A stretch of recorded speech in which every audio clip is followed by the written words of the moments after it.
Hello, everyone. Welcome back to Ask a Scientist Gaming, where we combine mediocre gameplay with expert science. I'm Ken Hansen, a professor in the Department of Chemistry and Biochemistry at Florida State University. I'm a photochemist / photophysicist. I like to shine light on molecules and figure out what happens to that light energy, track where that light energy goes, tracks what happens to the molecules when they're excited and they have a bunch of extra energy, whether it's making and breaking bonds, transferring energy, moving protons, moving electrons, and hopefully doing something useful with it like photocatalysis, solar energy conversion, whatever it might be. But more importantly, joining me today is Dr. Wei Yang. Wei, if you wouldn't mind introducing yourself. Yeah, my name is Wei Yang. I'm a professor of chemistry at biochemistry. Ken and I are colleagues. And so my big part of my science is really try to look at the protein motions, to look at how the protein as a machine work, but through the computer, right? Design algorithms to see how the long-time scale protein dynamics make the protein and the machine. It's really fun to see it. The whole lot of mystery, whenever you see it, you see how really the life really works in that regard. It's really like machine. So what do you typically teach when you do? I taught general chemistry, I taught physicochemistry, I taught enzyme structure function, and I taught statistical mechanics and thermodynamics. Probably I'm the only professor who in the world teaching both enzyme structure function and statistical mechanics. It's fun. Yeah. All right. Equally important, what game are we starting with? Some old game. Yeah. Like Contra. It's a Chinese version. That's Is it phonetically? That's Contra? Yeah. It's no. I don't really know actually. I think this is a Chinese translation. Yeah. Right. How would you pronounce it? The Chinese. Called 魂斗罗. 魂 means ghost, soul. 斗 means fight. Luo, I don't really understand. I think they come from the Japanese translation. All right. And so this is the Japanese version that they translated to Chinese. Yeah. I think probably to do is actually the people fight to the soul. Yeah. Right. I like it. Yeah. Turns out you're taking on aliens. So go ahead and press start. Yeah. And maybe you can translate for us. Go ahead, start. Yeah. A little bit of the backstory, because this is an all-time classic, and I've never seen some of these cutscenes, which is kind of fun. Yeah, I try to translate, but I don't know whether I can do a good job. Yeah. This means actually the 2631 year, and there's a meteorite that came to New Zealand, to the ocean, to a small island. Huh? It's background story, I guess. Yeah, we need the lore before we beat up some aliens. Yeah. And 2 years later, and a human being have seen some alien, and there's a fight, there's an attack from the alien, and then they try to understand this mystery, because alien want to destroy human. That's the news we got after 2 years. Nice. Yeah. And so some commander in New Zealand, and so they have a name.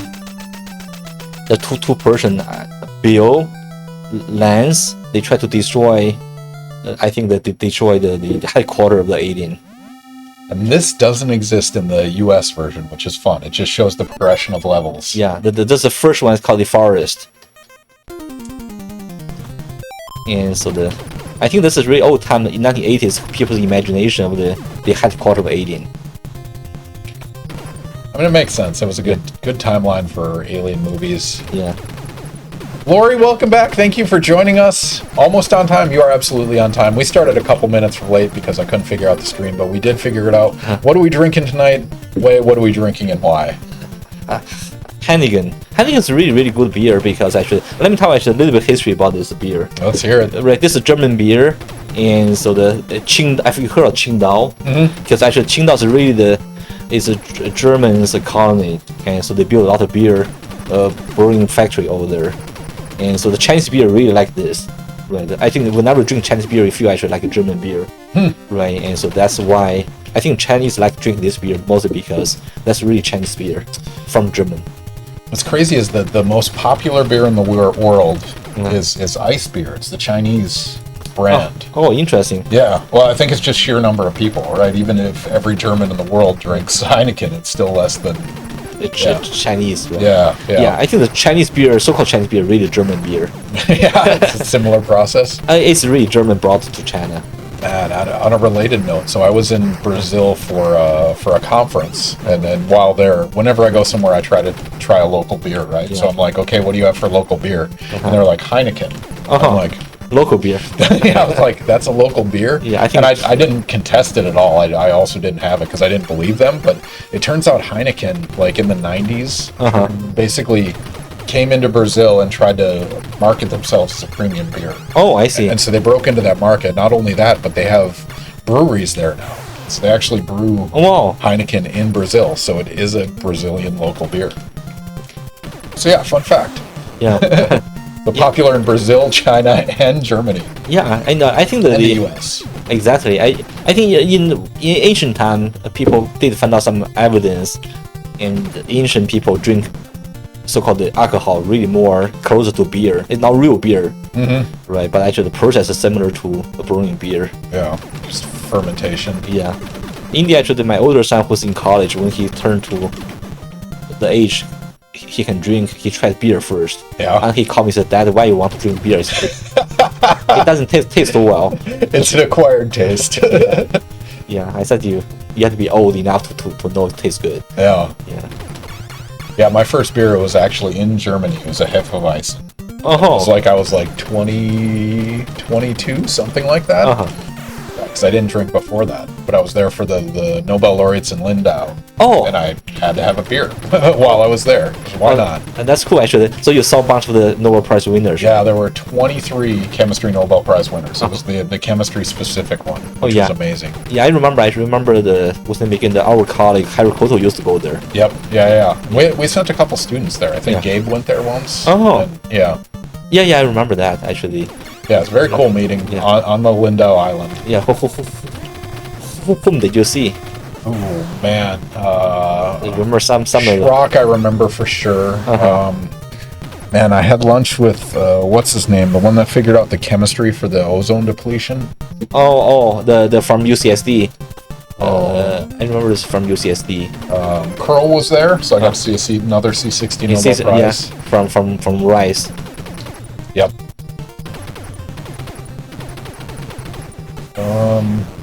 So I saw Crutzen was there. Paul Crutzen was there. Roland and Molina were not. But yeah, that was a pretty amazing experience. That's when you were in college. That was in grad school. Yep. That's I changed my title. I don't know what to make you shorthand. We'll say Wei Yang protein structure. a protein dynamics. Protein dynamics. Let's do that. Yeah, protein dynamics. Sounds lively. Right, India actually, the most time I use Hoost, H-O-O-S-T. That's the algorithm I developed. Yeah. Togna Zambogna?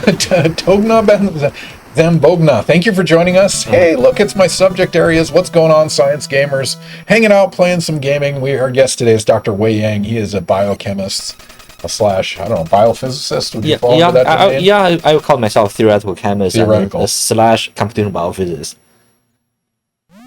Yeah, so if you have questions for Wei, he's happy to answer them. Happy to talk about protein structure and function and dynamics, also theoretical biochemistry, how you model these systems. Also, any chemistry in general. Wei is quite well-rounded.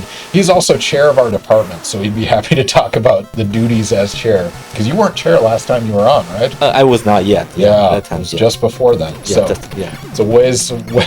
It's been 10 years. No, it feels like it. Yeah. Last time. Probably you guys feel that way. Spectroctopus wants to know, what's the fastest protein? What's the fastest protein? What's the fastest protein for a protein? Actually, there's a lot of motion in the protein, and there's fast motion in the protein, which is so fast, like regular molecule. The motion is like 1 femtosecond. Means that we will fluctuate every 10 to minus 16 seconds. That's bound vibration. That's the fastest motion you can see for molecule and protein, of course. And then you also have translational and rotational motion. Yeah, and so is that almost exclusively diffusion size dependent? Actually, of course, actually, but rotation motion rotation motion really depends on the size, depends on the mass. Of course, actually depends on the shape too. And so but rotation motion most time has no functional purpose, right? Really, the so-called torsional motion. Yeah, actually. So you have to press down Yeah, there you go. Then you can like squat and shoot. Yep. Shmonite chair. Is he drunk with power? Do you feel like you're drunk with power, Wei? No. No, just Heineken tonight. No. Wei is quite the benevolent leader. He's not imposing upon us. Yeah, it's just mostly it's a serving position. Yeah. Right, and so whenever you have it's just you have duty, of course, but it's really a serving position. But it's a really fun position because when you have a fun department, you have fun colleagues, fun students. It's really fun. It's fun. How's the gaming going? It's been what, 30 years? Maybe more since you played this? Oh wow, that's 1980s. This is 40 years. 40 years since you played this. But this was one of your earliest games. Earliest. This is really the earliest game. Does it seem familiar? Is it coming back? Sort of, right? It just remind me a lot of my friends back then, and really a lot. You know, we skipped class. We went to the street. We call the street shop, because color TV was rare in China, as I told you before, right? So we had to go to the street shop to play. Yeah. Much better in color, though. Oh, yeah. That time actually, whenever we see color, that means a lot to us. I remember I watched TV, black-white TV on soccer. It's still fun though. Yeah. I mean, soccer, you at least get color contrast between the teams. Yeah. I don't know about most of these early video games. You can still play that. You know, the human beings' eyes are amazing. We can recognize the pattern. But I'm sure I cannot watch black-white TV anymore. So I just watched the Oppenheimer movie, which is excellent. I'd encourage everyone to watch it. It's science nerds. It's a lot of politics and social, but that's part of the business. But I learned that Nolan chose very strategic color versus black and white. Some scenes are in color, some are in black and white. Yeah. The ones that are in black and white are like factually recountable. Anything that was recorded history that's known, like the conversations are documented. Right. Anything that was done in color was like his artistic liberties with the storyline. Oh, that's interesting. So what does this say? This doesn't show up in the US version. Right, so it's a report to the commander, the A region. Oh, that's it. That's pretty anticlimactic. Right, so it's called the Great Pool, Great Fall, called Great Fall region.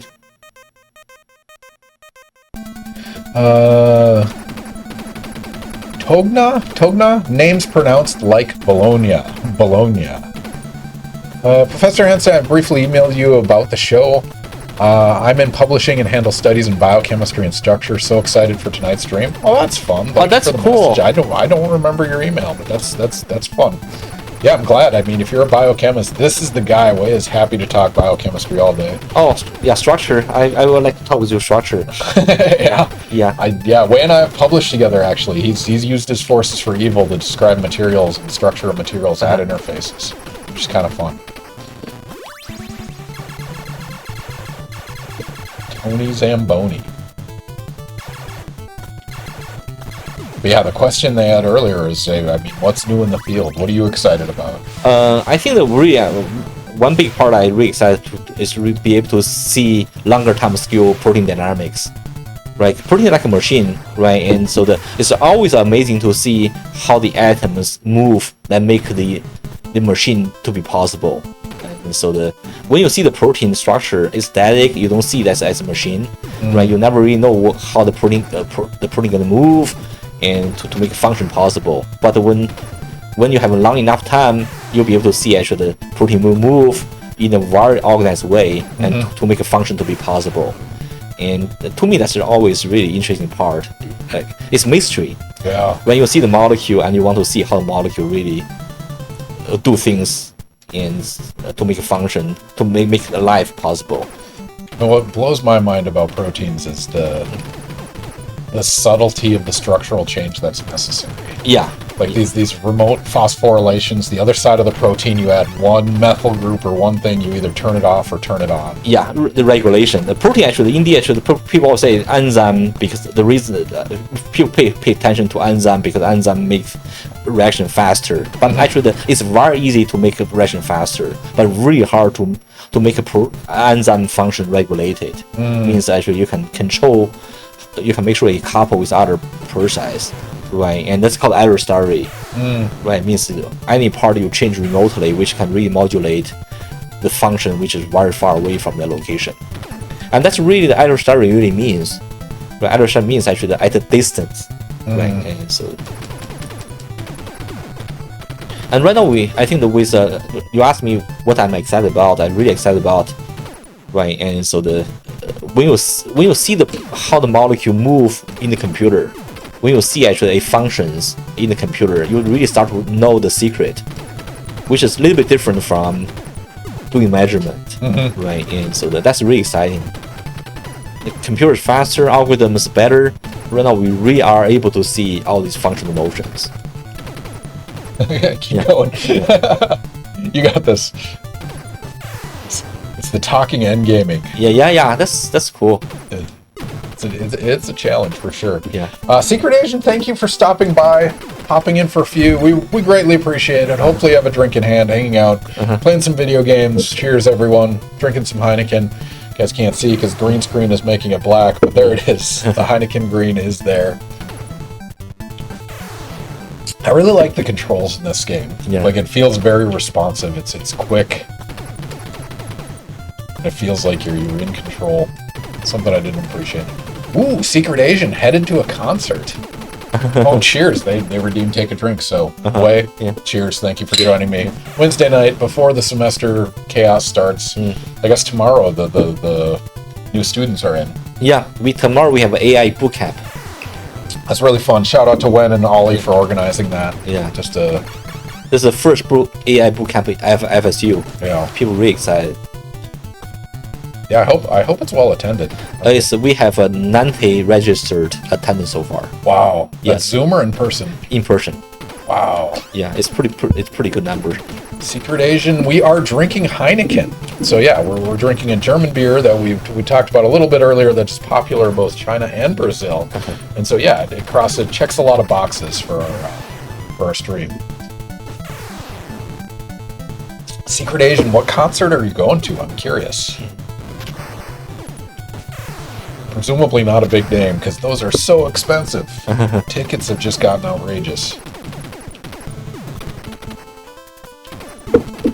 Lori, we don't start until August 31st for fall after MLK. And after MLK for spring. Oh, Secret Asian's going to Simple Plan. That's fun. That one's a throwback.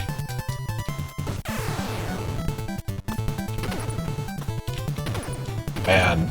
If I want a sleuth, I can find out roughly where you live and or where you are right now based on where Simple Plan is touring. But they have some classics. I remember that. That's fun. Yeah, I hope you enjoyed the concert. Thanks for swinging by before you take off for the concert. Tognaz. Catch up on this. Jump up. Yeah, there you go. Another boss. I remember this one. I remember the arms. So, of course, the advance of computational methods are huge for the field, but I'm curious what innovations in equipment or machines you're excited about for structural biology. Was there any emerging measurement or... I think probably last decade, the most popular measurement we all know is the cryo-EM. In the actual, I want to tell a little bit about the story of cryo-EM. Yeah. So the India FSU is really very much linked to this cryo-EM and development. There's one colleague was called the Taylor. He's in the Institute of Molecular Biophysics, and also he's part of a biology department. He was one of the first doing cryo-EM in the world.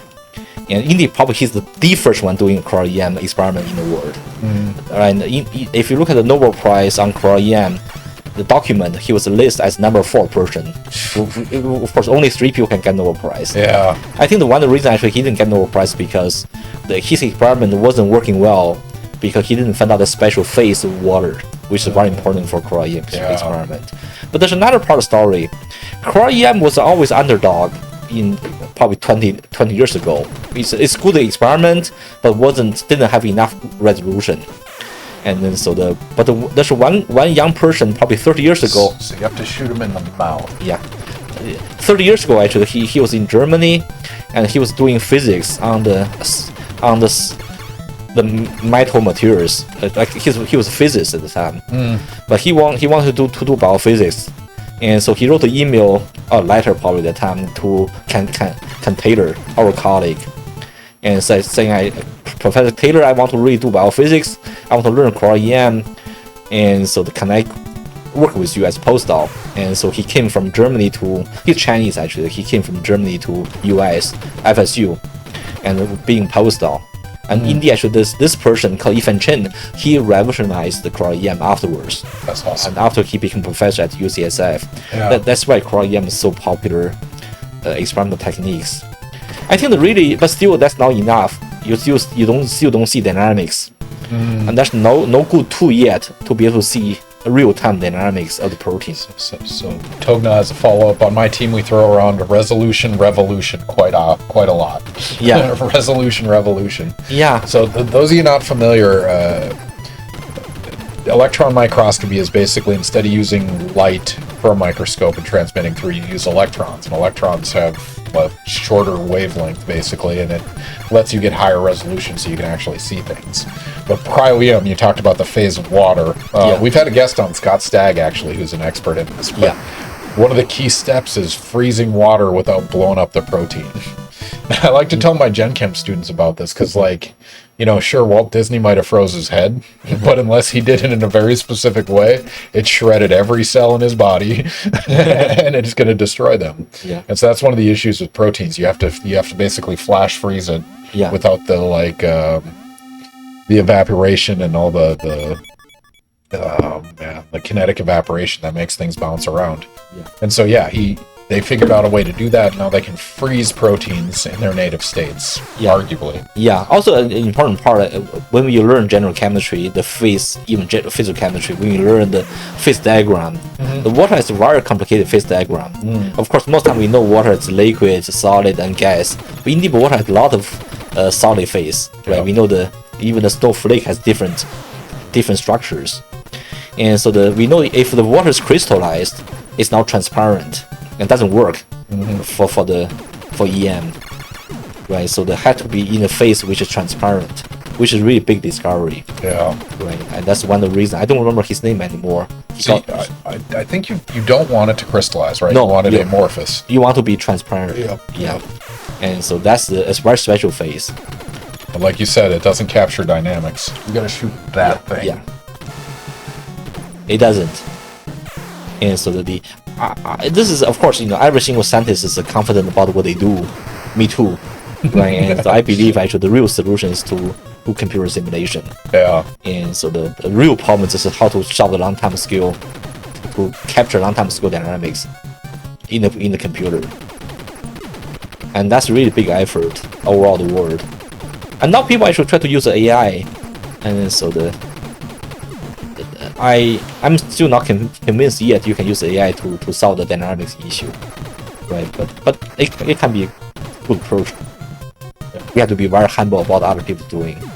So, Secret Agent, we saw your request to factoid. We're gonna count the cryo-EM explanation and the backstory on cryo-EM as the factoid. So congratulations, Wei, you answered it. But yeah, it's a really cool technique. Yeah. But man, we're already 25 minutes in. I don't know where the time went, but the first question I typically answer is your backstory. And so Wei Yang in 5th grade was playing, Contra on the street on color TVs. Yeah. But somehow he transitioned from that to an expert in theoretical biochemistry, to joining us at FSU, to becoming a professor, becoming a chair. What was your backstory from, your days of Contra? What were the forks in the road? Where were the decisions where it's like, I want to go to science, I want to go to this flavor of science, I don't want to do experiments? What's your life story from then? Yeah, actually that's a really, really good question, because actually I was born in a small village, right? And so that's before we moved to city. And that's a village on the border between China and Russia, that time called Soviet Union. And so it was after Chinese Cultural Revolution. Actually, a lot of people were sent from big city. They were exiled from big city to the village, right? And so my mom's the best friend actually. She's from Beijing. She's very educated, and so she always try to babysit me, and she always try to tell me actually one day you can go to Beijing Tsinghua University to study. I have no idea what the university. It turned out it's really one of the best colleges in China. Right, I just remember that's the place I need to go, and that's pretty much actually how I every single day when we in school people ask me what do you want to do. I say I want to go to Tsinghua for my college, and that's how I become probably scientist because that's like MIT in China. Yeah. Right. Chemistry, I don't know. Chemistry is really random because I love math. I always good at math when I was young, right? And so but in China actually you don't choose your major, and so you have to apply for school, apply for major. And so my teacher and my parents, they changed my choice. I choose math, but they changed it to chemistry because I grew up in a very small place. People thought actually if you do math you have no job. You wouldn't have anything to do. It's useless. Yeah. Right. This tiny place actually people don't understand. So they choose chemistry for me. They think chemistry is useful. And so I went to Tsinghua for chemistry, and so I want to transfer to math department. My grade was really good, and so my teacher didn't want me to leave chemistry. So they told me actually I can do theory. Theories I still do math. Yeah, it's chemistry math. Right, that's how I become a theoretical chemist. That's awesome. So I enjoy chemistry indeed actually. I think chemistry is cool, and so I have no regret for that part. Although I didn't choose it. Chemistry chose you. It's fine. Yeah, chemistry is really cool. Actually, I think chemistry is really the coolest science.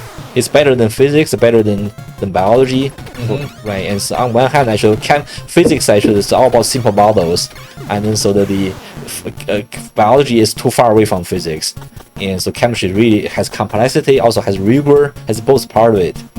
It's the best. It's really the best scientific subject to study. The central science. Exactly. It's really about the life. It's about the actual surrounding. It's not as far as the actual physics. It's not as far as the particle physics. But it's really about our life, the materials, life, everything. Yeah, I agree. Yeah. This game is so hard. Yeah. It's. I'm old now. I'm 50 years old now. No, it is generally a hard game. That's why people use the cheat code. It's. I don't feel it was hard when I was young. I try to use my strategy. I try to.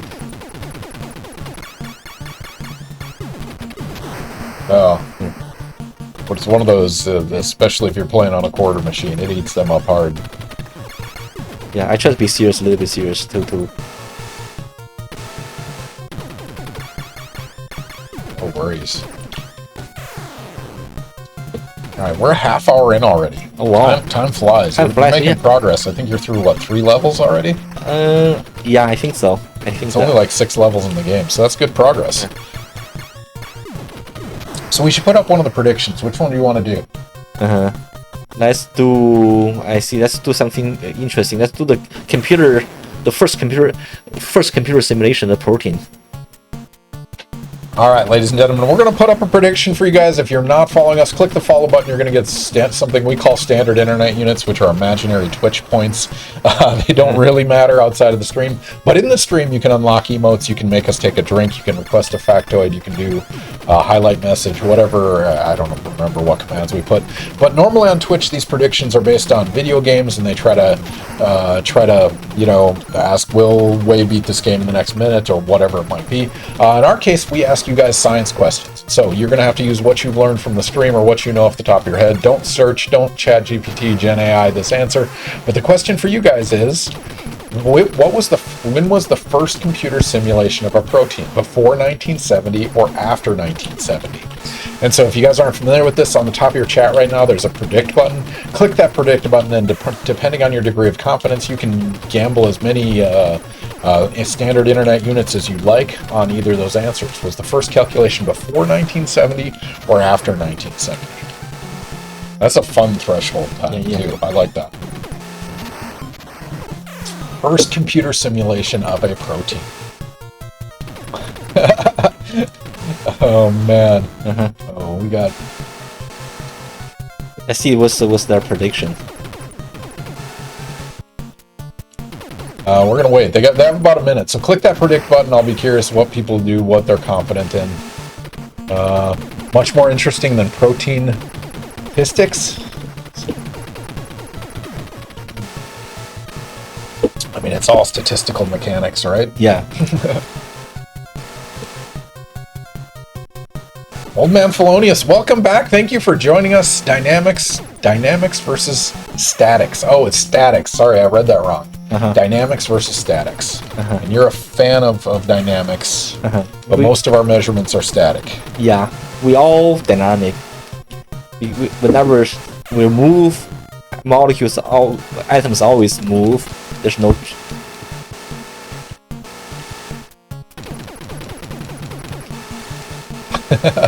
This one you have to jump shoot it. Yeah. Which is a non-trivial task.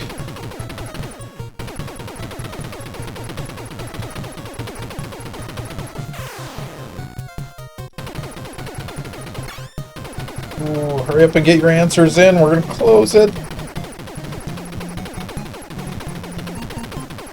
Dynamics versus statics.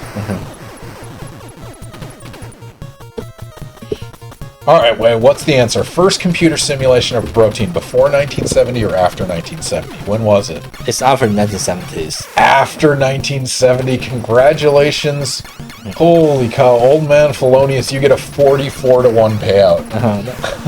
Congratulations. Wow. They bet confident on before 1970, and the answer is after 1970. So when was the first protein simulation? It was 1977.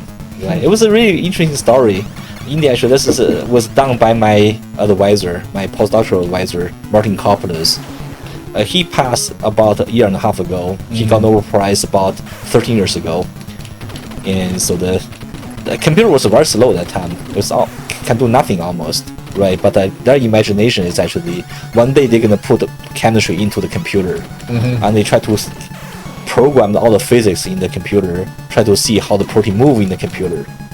That was done in France indeed, because that time the France has a very powerful computer, and the most powerful computer at that time in CCOM.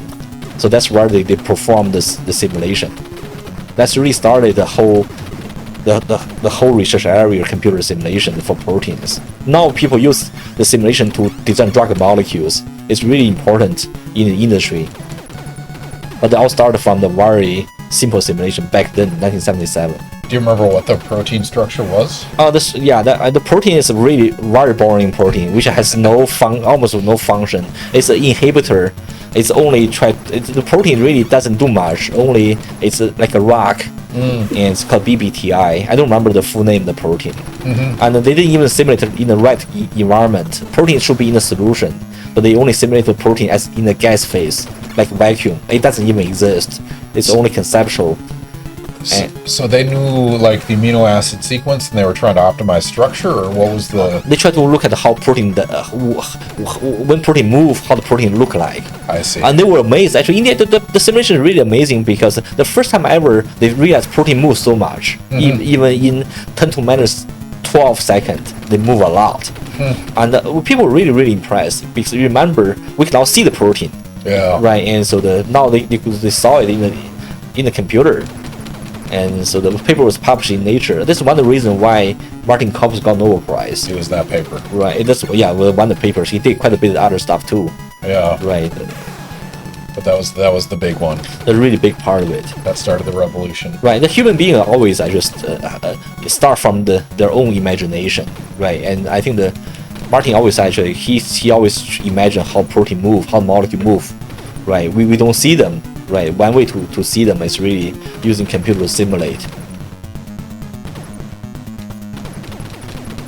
Yeah. So 1977. Yeah, people were laughing at him at that time.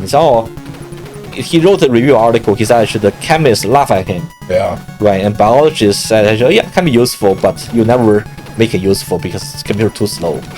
Yeah. But here we are 50 years later. Yeah, it turned out it's really become important. That's amazing. Yeah, that's why we do science. Science allows us to be ahead of time.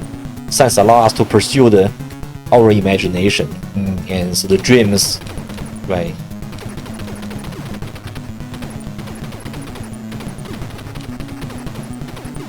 I always told students when I taught the class, I said, the reason you do chemistry because actually there's a lot of interesting stuff there. Our atoms, molecules are moving. Yeah. Electrons are jumping around and rotating around, spinning around, and they all big part of the.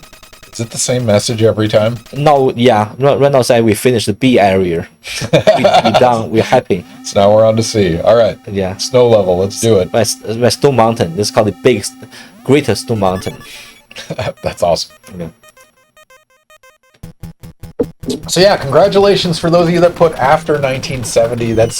I love that question because it's one of those, like, you can think back to, when computers came into play, like they started to explode on industrial, like, company level in the 60s. Yeah. Personal computers wasn't until the 80s. Yeah. And this was a nebulous space in between. Yeah, indie people started to do, this is a big part, right? Old days people try to solve equation, right, using their hand on the paper. Yeah. And one day people realized actually they can use computer to solve equation. And that's how computer simulation started. This level's got a lot going on. Yeah. I forgot about this one. Between the snow and the projectiles, this is just a lot. Yeah, actually, I think key part is just moving faster. Yeah, that's most Nintendo games. As long as you're moving forward. Veteran move right there. Cheers. Yeah. But yeah, congratulations after 1970.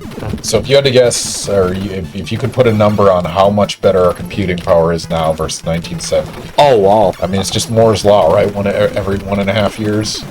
Yeah, I cannot even guess anymore. Right now we use GPU computing, which is a lot more faster. And so remember 1977 we simulate a small protein without water. And so only 9 picosecond, only 9 times 10 to the minus 12 second. Now each day that took a few days for big computer. Now the regular GPU that you use to play video game allow you to get the protein, that set protein to simulate probably about microsecond, 10 to minus 6 second per day with water. Yeah. So the 1977 you said? Yeah. Did you do that with like a TI-85 calculator? Would that be enough power? Oh, yeah. I think I don't know probably. I think even TI calculator can have same power. One of the graphing calculators? Yeah. I think this way actually. I think our iPhone is much more powerful than those computers. I think our iPhone is much more powerful in the computer than in the 90s. Yeah. In probably even 2000. Just make a run for it. Yeah. I think the GPU is really a big invention too. The tools are very different, right? You do spectroscopy, you know the spectroscopy, the laser is really different. Yeah. Well, it changed everything, right? Yeah. Pure light plus coherence plus fast pulses, like 1960s. Yeah. They really allowed us I think they really catalyzed the development of chemistry. Right? Chemistry is really different from before. The first invention for chemistry, that's a really important important prediction we can ask. Yeah. Right. So what's the first important development tool for chemistry? First important development tool. I don't know, chat. Do you guys have opinions? In terms of chemistry? I think it's arguable, but actually I do have my answer. I'm gonna go old school. Yeah. I'm gonna suggest, well, if you guys in chat want to put something, what's the earliest or most important early invention or tool? The first, I said one of the first important tools, which probably really for chemistry. Yeah. It's open question, but I think everybody has different answer. Spectroctopus, fire. That's good one. That's pretty good one indeed. Human vision, being able to see things. Yeah, temperature. Yeah. I was gonna go with like a balance. Balance. Balance too. Mass is a good. Yeah, I'm talking modern tools. Modern tools. Modern as in post. Like the atomic theory. Yeah. Like the tool, really good, important instrument. I don't know, what is it? NMR. NMR. Yeah, no, Yeah. it's the most important innovation in organic chemistry. And, Yeah. yeah. Yeah, I think NMR is really, because NMR is really the first tool that allow us to really measure the molecules, Yeah. right? By looking at the nuclear resonance. Well, the entirety of modern synthetic organic chemistry relies exclusively on that tool, Exactly. which is crazy. Inorganics, not so much, but even then, it's useful sometimes. Yeah. You can still measure the NMR, right? Yep. Yeah. But no, I totally agree. I think, yeah, the thing that, I mean, so that was 1950s probably when the first, like, the actual NMRs came into play. Yeah, we can guess actually how many Nobel Prize given for NMR, related to NMR. Do you know that number? I know the minimum number. At least. Should I ask ChatGPT? You can check. My guess is 4 or 5. Probably 5 Nobel Prize. How many Nobel Prizes? Given to NMR, to magnetic resonance, nuclear magnetic resonance.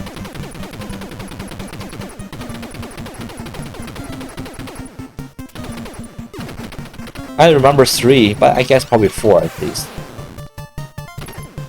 How many Nobel Prizes given for NMR/magnetic resonance? I remember 4 now. Yeah, now I can. Oh, we have 5 here. So 1944 physics, Yeah, the theory. just for magnetic resonance. Yep. That's also the First demonstration. I think they did it on ethanol. Yeah. Then 1952 physics, NMR in condensed matter, liquids and solids, Yeah. Establishing modern NMR spectroscopy. 1991 in chemistry, Fourier transform and multidimensional high-res NMR. Yeah, that's Richard Ernst. Yep. And 2002. That's the Woolrich. Yep. Three-dimensional structures of biological macromolecules in solution. And then 2003 in physiology and medicine. Yes, MRI. Yep. MRI. So that was a good couple of years for magnetic resonance. Yeah. Chemistry and physiology and medicine. Yeah. That's cool. 5. Cool, Rex. Welcome to stream. How's it going? It says first time chat. I could have swore I've seen your name before, but sometimes it resets first time chat. But welcome back. If you're not following, click the follow button. You'll get notifications. But our guest today is Dr. Wei Yang. He's an expert in theoretical biochemistry. He likes to use computers to model biochemical species, in particular proteins and protein dynamics, how they move, how they shake, how they do the jobs that they do, because it is not standing still. Proteins change their structure a lot. Or some do, at least. Not all of them. India, actually, they do. Most of them do. Most of them do, Right, yeah. most of them do, actually, indeed. There's some structural proteins you don't want changing shapes, right? Inhibitor, like like really inhibitor. It's like a rock, but they still even move a little bit for modulation reason, because biology is really about control, right? One of the reasons actually biology can work because there's control, there's coupling.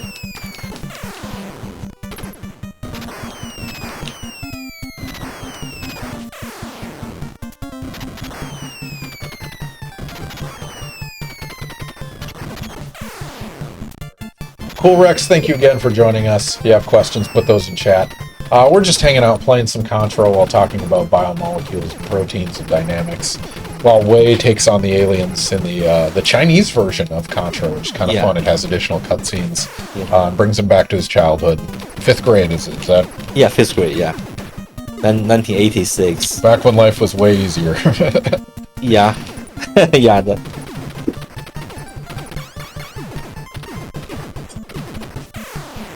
Yeah, actually, that time when I was in childhood, playing video game is considered as a bad thing. Yeah. It's even morally bad. It means you have to be bad boy to play this. As we all know, Wei is a bad boy. Yeah. It's a culture change, right? Culture always change. Back then, you're really, really bad, right? You have to be really bad boy to play the video game. I mean, that's still a prevalent view. Because, I mean, one of the things the World Health Organization did wrong is they were like, screen time. You can't have X number of screen time. Yeah. But not all screen time is equal.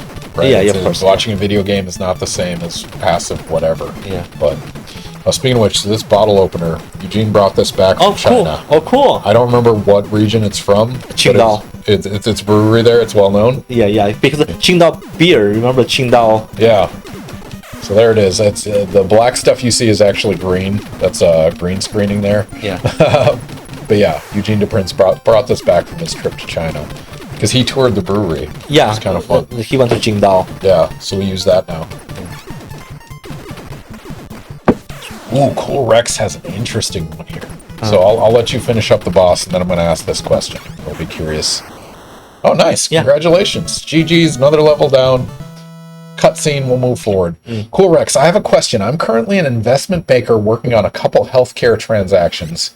What advice would you give to catch up to speed regarding biotech, therapeutics, diagnostics? Any articles or book recommendations that would help me catch up to speed on when speaking to doctors and scientists? Ooh, it's very translational. Yeah, that's really beyond my expertise.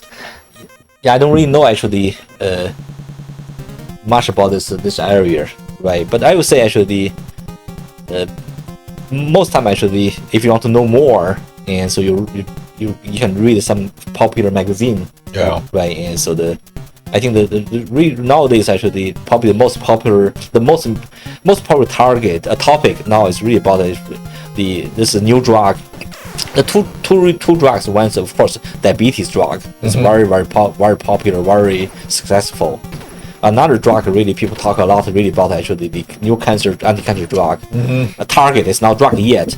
It's the pancreatic cancer drug. And that's the first time actually there's any cure. We had a colleague who passed from the cancer not long ago. It's really sad. Right? I really sad part actually we didn't have a real solution, even any bullet for the cancer. But that was really good news. Probably about 2 or 3 months ago. Yeah. And so there's a new drug candidate for that. That's pretty exciting.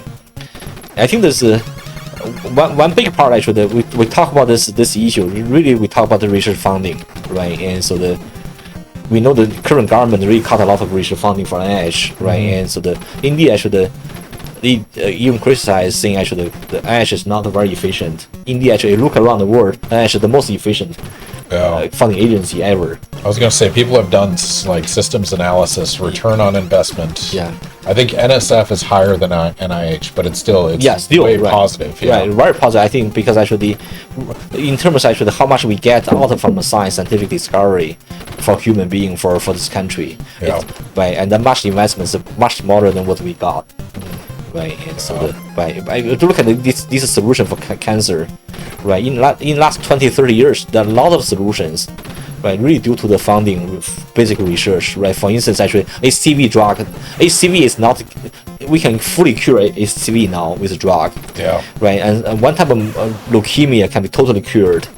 And, that's crazy, right? And so there was no solution to lung cancer, and 20 years ago, people get lung cancer. Actually, they have no weight, and now actually there's a drug actually which can really help and sustain.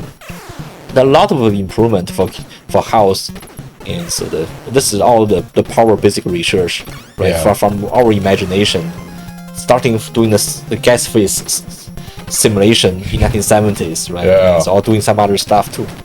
Well, and spoilers, like big drug companies don't actually develop new drugs. Right. They buy them from smaller companies. Yeah. So somebody finds something in academia, makes a small company, gets bought out. Exactly. Like I haven't looked at this in detail, but I can't imagine there are any examples where like, you know, one of the big companies came up with a new successful drug. There's some, but less nowadays, right? Yeah. Mostly come from the smaller scale investment in research. Yeah, that's why I just need to jump. Yep, just run. Nice. Ooh, and then fire again. Yeah. I love this game. It has so many mechanics. It's just a fun game. If anyone hasn't played Contra, you definitely should. But speaking of, so you talked about drugs, but there's a lot of like vaccine developments too recently, for even preventing cancer. Yeah. Exactly. They call the immune whatever they call it, immune drug, whatever. I don't remember the full name anymore. There are a lot of solutions actually because we understand more the basic process and we can do more about the drug development. And so it's not only it's about making us live longer, really about making our quality of life better. Yeah. Right. I mean, in terms of diagnostics, I mean, there hasn't been a lot of major breakthroughs. Like lab on a chip is the most recent, probably, right? I don't know much about that. Of course, I know we all know the scandal, right? The big scandal in the Silicon Valley. Theranostics, Yeah, but I think that scandal really make us know actually that's a very important topic. I guess imaging has gotten better. NMRs or MRIs, which are human NMRs, have gotten a lot better. Yeah. A lot smaller, a lot cheaper. Thoughts and opinions on the rise of AI drug discovery. Oh, that's a really interesting topic. I am involved in that topic, right? Involved in the discussion on this. There are a lot of hypes, there are a lot of excitement, there are a lot of investment too, like in the last few years, and so has not shown much promise yet. And so I guess actually we will get better with time going, right? So far that's one reason why it's not showing much promise yet, because when you do AI, you need to learn, you need to have data to learn, right? But the pharmaceutical company actually the data is confidential. They don't release it, right? And so internally they can learn on themselves, right? But the problem is actually whenever they have enough data to learn, and that's the time when it's for them to close the project. Right? The chicken egg, a little bit chicken egg. Yeah. So that's one reason why they haven't shown much of the promise yet. But you think if everyone shared all their data, yeah, I think so, right? I think there's enough there. Yeah, just data, right? So it's not tool limited, it's data limited. It's data, right? The tools getting better with time going. That's true. That's intriguing. Right. And so yeah, cool. Rex, mixed feelings on AI drug discovery. Right. Nice. Right, but if in principle it can show more promise. Yeah, science is not in a vacuum. Science is in the society, right? How the data is shared, how we can get all these resources is important too. But also, those drug studies are so hard. Yeah, it's just people are messy. Yeah, it's also the most important. It's very expensive, right? The drug development is very expensive, right? And so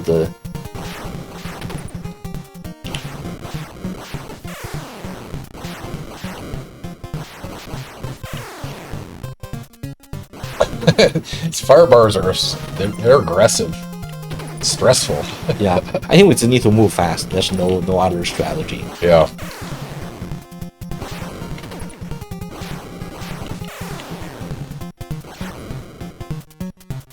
Can't remember if these are random.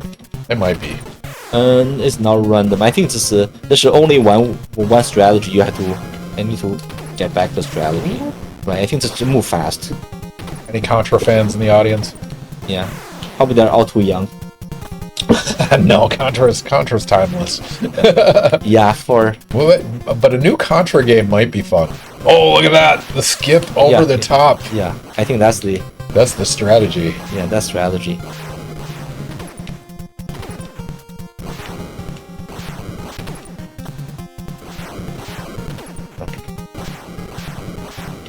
Just gotta time it up. Imagine trying to beat this game with 3 lives. Did you ever beat this back in the day, or is tonight's going to be the night? I think when we were young, actually, we all go to the end. In the end, it's just for a long time. We also actually we have muscle memory. I just don't feel I have muscle memory now. I'm 51 years old now. Yeah.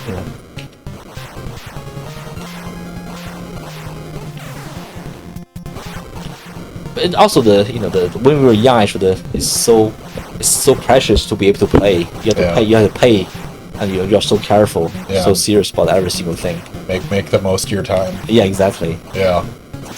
I mean, my daughters have access to games, and they still treat it as precious. So they love every minute. Yeah, because they're under control, right? Yep. Under your control. Yep. Yeah. There's a budget. We try to regulate. Yeah. You got to do your reading and your math before diving into games. Oh, that's cool strategy. Like my reading academy strategy. Remember my reading academy for my younger son. In order to encourage him to have more AR point. I told him there's a Tallahassee Radium Academy, and so if you get so much AR point, you'll be able to get a certificate. That's awesome. Right.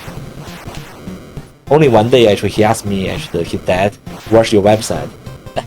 I know that's the end of that. Yeah, exactly. Now that they can search websites. Yeah. Cool Rex. FDA approvals are hard transactions to work on. Company timelines can be delayed, etc. Yeah. Yeah. Pros and cons, that's for sure. Yeah, it's really depend what type of disease, right? I think the FDA is very flexible for the life-threatening disease. Yeah. Right, but for regular disease, they're very careful. Well, and also the nature of the drug, right? Is it chiral? Is it achiral? Yeah, Where it's being delivered? All that changes the number of studies you have to do. Yeah. It's a complex problem. Yeah, I think FDA is of course, FDA can make the patient feel very anxious. Yeah. Right. I mean, but even then, there's some approval processes, even if it's not FDA approved, someone that's really at risk. Yeah. So yeah, that's interesting, Cool Rex. You are on the applied and economic side of this discussion. Yeah. Fundamental research, we do things that we hope will be useful, but oftentimes are not. Just unfortunate. But that's true. But that a big part of this, right? You never know how this will be linked to the future application. Yeah. Right, and so some is very indirect, right? And so you may see the outcome 40 years later. Yeah. Right, but the point is actually, if you don't do it for you wouldn't have anything 40 years later. Yeah. Right. That's why, like, doing that NSF math, it's like every time we give a grant, we're rolling the dice on what we think the impact will be. Yeah, exactly. And most of the time, it's not impactful, but if 1 out of 20 is, that's an awesome success rate. Yeah, exactly. So yeah, Wait, I'm gonna need you to focus on this part. Yeah, let me. Yeah, you just have to stay calm. So get in there and squat.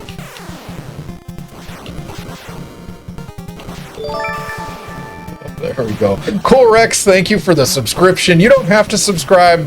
We're not quitting our day job. But cheers to you because you have paid for at least some of our drinks tonight. So we appreciate it. Thank you, Cool Rex. We really do appreciate it. And also, I mean, if you're not following, click the follow button. You'll get notifications. We have guests on every 2 weeks. And yeah, if you're not here at the end of the stream, I want to let you know our guest in 2 weeks is actually NIH program director. Oh. Yeah, so let me put that up for you guys. So Lisa Chadwick, she actually lives in Tallahassee, but she's no longer an NIH program officer. I have to update this, but she's the associate director of genomic science and genetics. Oh. And so yeah, she's cool. She's going to be the guest in 2 weeks playing Super Paper Mario. So cool. Yeah, Cool Rex, that might be relevant to your interest, especially since she's on like the decision-making side of directions and whatnot. So what's she doing now? What does she do? What do you mean? It means she's here, right? Yeah. But she's not NIH anymore. No, she works remotely for NIH. Oh, I see. Yeah. So she's an associate director for the genomics. Yeah. That's cool. Yeah. So yeah, she's done that for like 15 years, I guess. Or she was a program officer, and now she's a director.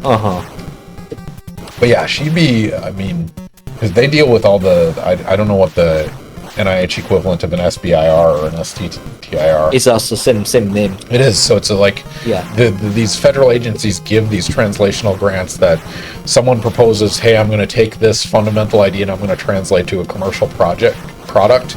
And they, oh, yes, we got out of there. Yeah. Woo! So yeah, that'll be of interest. Oh, no. Cool Rex, thanks for some of the advice, guys. Have a great rest of your night. Cool Rex is awesome. Thank you for asking questions. Thank you for stopping by. Yeah, if you have any questions, and also, I mean, even if you're in a hurry, check out our YouTube channel. There's a link right there in chat.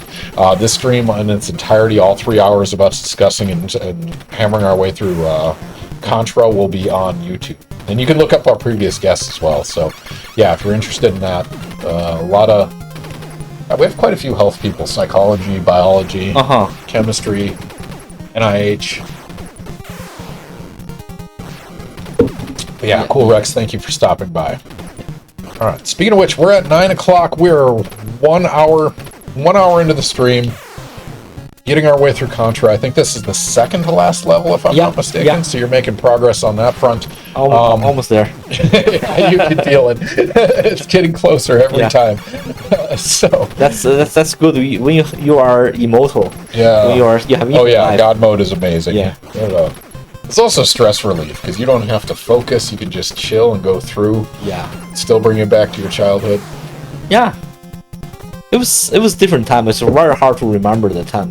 The China changed so much. Yeah. From then to now. No, that's of course the whole world changed. Yeah, but China in particular, it's probably, I mean, that and India have gone through the greatest. Yeah. So that can be really interesting question.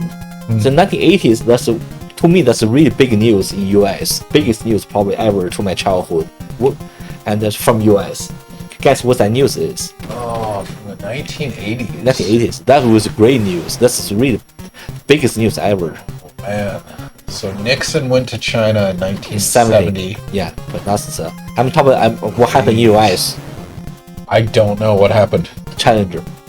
Oh wow! Challenger was a really big deal. Yeah, I was in elementary school. What was that, like 84? 84. Yeah. Yeah, I think before Challenger was launched, it was news every single day. Yeah. The world news. Oh man! Right. So they, in the U.S. in particular, they blew it up a lot because it was the first teacher was on there. Right. I should know her name. I don't know. I remember the teacher. But it was a teacher, so they made this like every school was going to watch this launch. Yeah. And like a generation of grade schoolers saw Challenger explode on live TV. Yeah. Man. Yeah, we saw that. That was a really big news. That's crazy. Yeah. I was too young. I would have been 2 years old then. But like my dad was a 8th grade science teacher, and he tried out for that because it was a contest, right? It was like apply for the teacher position. Oh, I didn't know that. Yeah. So he had applied for that. Yeah, I remember. Oh, right now I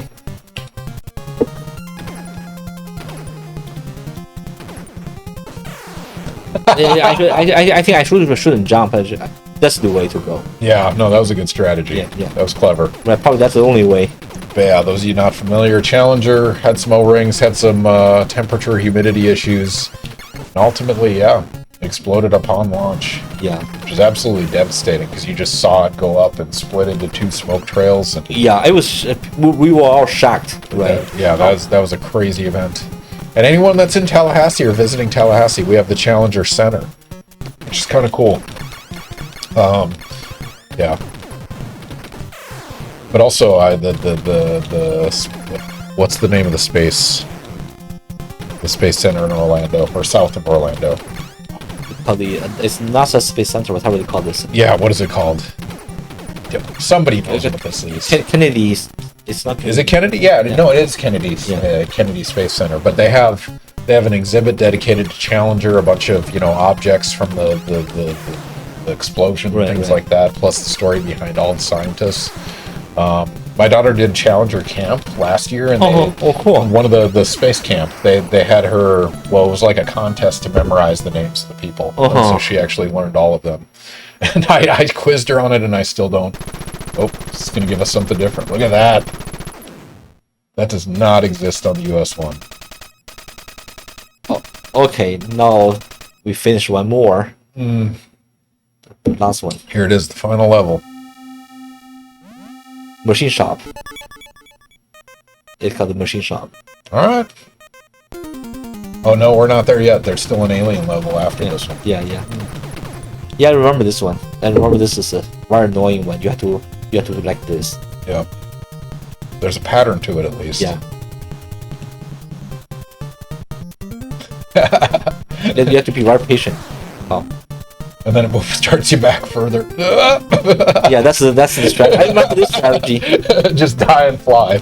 I like it. So did you play games with your kids at all?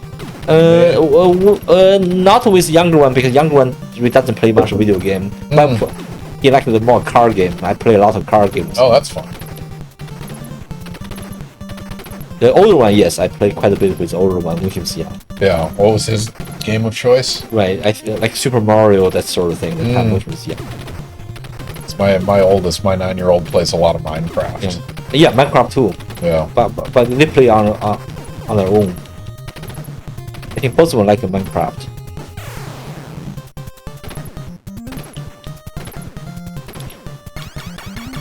Nice. Top route. I like it. But yeah, if anyone has questions, throw them in chat. Wei is happy to answer them while we continue playing, making our way through Contra. This is the Chinese version of Contra, so it's got some fun additional cutscenes if you guys haven't seen them before. It's the first time I've seen them, actually. So, but question for you from some of our stock questions, which we didn't have last time you were on stream. You were on stream 4 years ago. Yeah, almost 4 years ago. It feels like a lifetime because it has been basically. It's almost the entirety of my daughter's life, actually, which is kind of crazy. She's 6 years old now. But the question for you is, if you're host of Ask a Scientist Gaming, and you could have any guest of your choosing, alive or dead, who would it be and what do you think they would play? That's a really interesting question. Probably 4 years ago, I give a different answer now. Yeah, I think I need to think about it more. Definitely not Donald Trump. But he can be ruled out one. But he can be fun though. He can be really interesting. I don't know. It's like he can talk a lot though. The thing that bothers me most about him is you literally not believe anything he says. Yeah. So even if he says something interesting or informative, it's like, is it? yeah. I think I like to play with Feynman. Feynman would be interesting. Richard Feynman, Richard Feynman, right? Because he's fun. I read a lot of the even his stuff, also the TV clip. Yeah. Right, and so he can be interesting. I think some of the others can be more interesting. Let me think about it. What kind of game would Feynman play? Feynman 2D scroller, strategy game, RPG, first-person shooter, Minecraft. Probably Minecraft. An infinite world to build. Yeah, probably. I could see that. Yeah. I think something else too. Let me think about it. That's one person actually I would love to play. It's Bill Lipscomb. Right, and so I spent quite a bit of time with Bill when I was a post at Harvard, and we talk a lot, right? And so he has some sort of wisdom. I really always feel I can learn appreciate a lot. that. Right. The well-rounded. Yeah, also the lot of history. Yeah. Very good storyteller. It's fun. Yeah. Yeah, I think my answers are typically going to be Carl Sagan. Would just be awesome to talk to. But Alan Turing. Alan Turing would be an amazing one. You get to see the manifestation of computer, and I see. He's as far as we know, at least the anecdotes go, he was the first one to write a video game. He wrote the chess program, right, and he executed it in his head because the computers didn't exist. Yeah, I wouldn't be surprised. Yeah. So he could actually play battle chess on the Nintendo. Ozgoober, welcome back. Thank you for joining us. Ozgoober? Got hearts in the stream. Thank you for joining us. We appreciate it. We're hanging out playing some Contra, talking science. What do you think Feynman would play? What kind of game? Minecraft? What about Lipscomb? I think Lipscomb gonna play the RPG game. Yeah. Yeah, his style is very RPG style. Yeah, that'd be good. That's how he does science, right? He look for things from every single corner. Yeah. Yeah, he look at the corner boron chemistry, boron. He look at the corner protein. He's a look at every single corner. That's awesome. Yeah, I don't know. Do people still play RPG nowadays? Yeah. There's still plenty of RPG games. I mean, most game types are still popular. The ones that went out of popularity, do you remember like Rock Band? The guitar and the drums? That needs to make a comeback. Yeah, I remember. Someone fight me on that. That's a hot take for me. I love those game types. RPG game was very popular when I was in college. Yeah. But that's a Chinese version. That's a lot of based on Chinese old books. Right, and so you can use story to novel to look for stuff. Yeah, I don't think RPGs will ever go away. It's why Dungeons and Dragons is so popular. But yeah. But Ozgoober, if you have questions, let's talk, because we're talking biochemistry, protein structure, while playing Contra. Wei's doing his best to do both, because this is a hard game. Yeah, this is the hard part. Yeah. And the shooting. I think I can shoot now. Yeah. And anyone that hasn't played this, you definitely should, because you get 3 lives to beat this game unless you know the Konami code. Up, up, down, down, left, right. B, A, and then start, and then you get 9 continues, 9 lives. And then it's beatable. At least I was able to beat it with the cheat code, but I never beat it legitimately. And fun fact, if you go to the Hansen Research Group website, if you put in the Konami code, it actually works on our webpage for a little Easter egg. So swing by for that. And the rise of AI in drug discovery.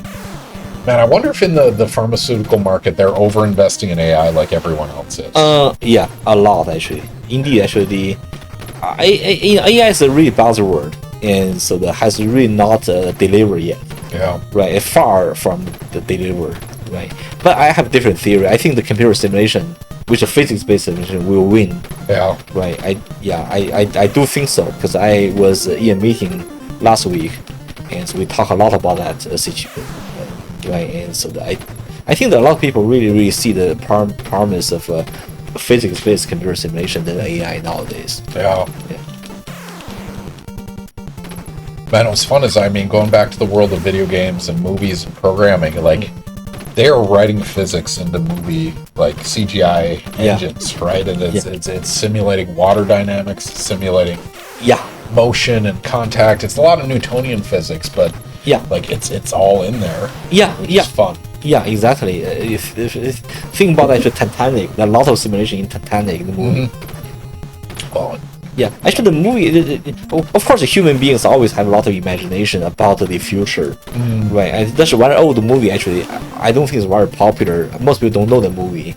And to me, it's really fascinating movie about the future. What is it? That's 1990s, about the internet. This the name of the movie called The Net. The Net, the Sandra Bullock? Yeah. I know it. You know the movie? Yes. That's one of my favorite. Yeah. Right. No, it foresaw a lot of things that we are seeing in real time now. Yeah, that time it was not real, right? You order food using internet, but it's not common, right? You just do it. No, I appreciate how thoughtful they were in predicting. That's for sure. The Net, that's one I haven't heard in a while. Yeah, 1995. Yeah, 1995. That was when I was in college. Yeah.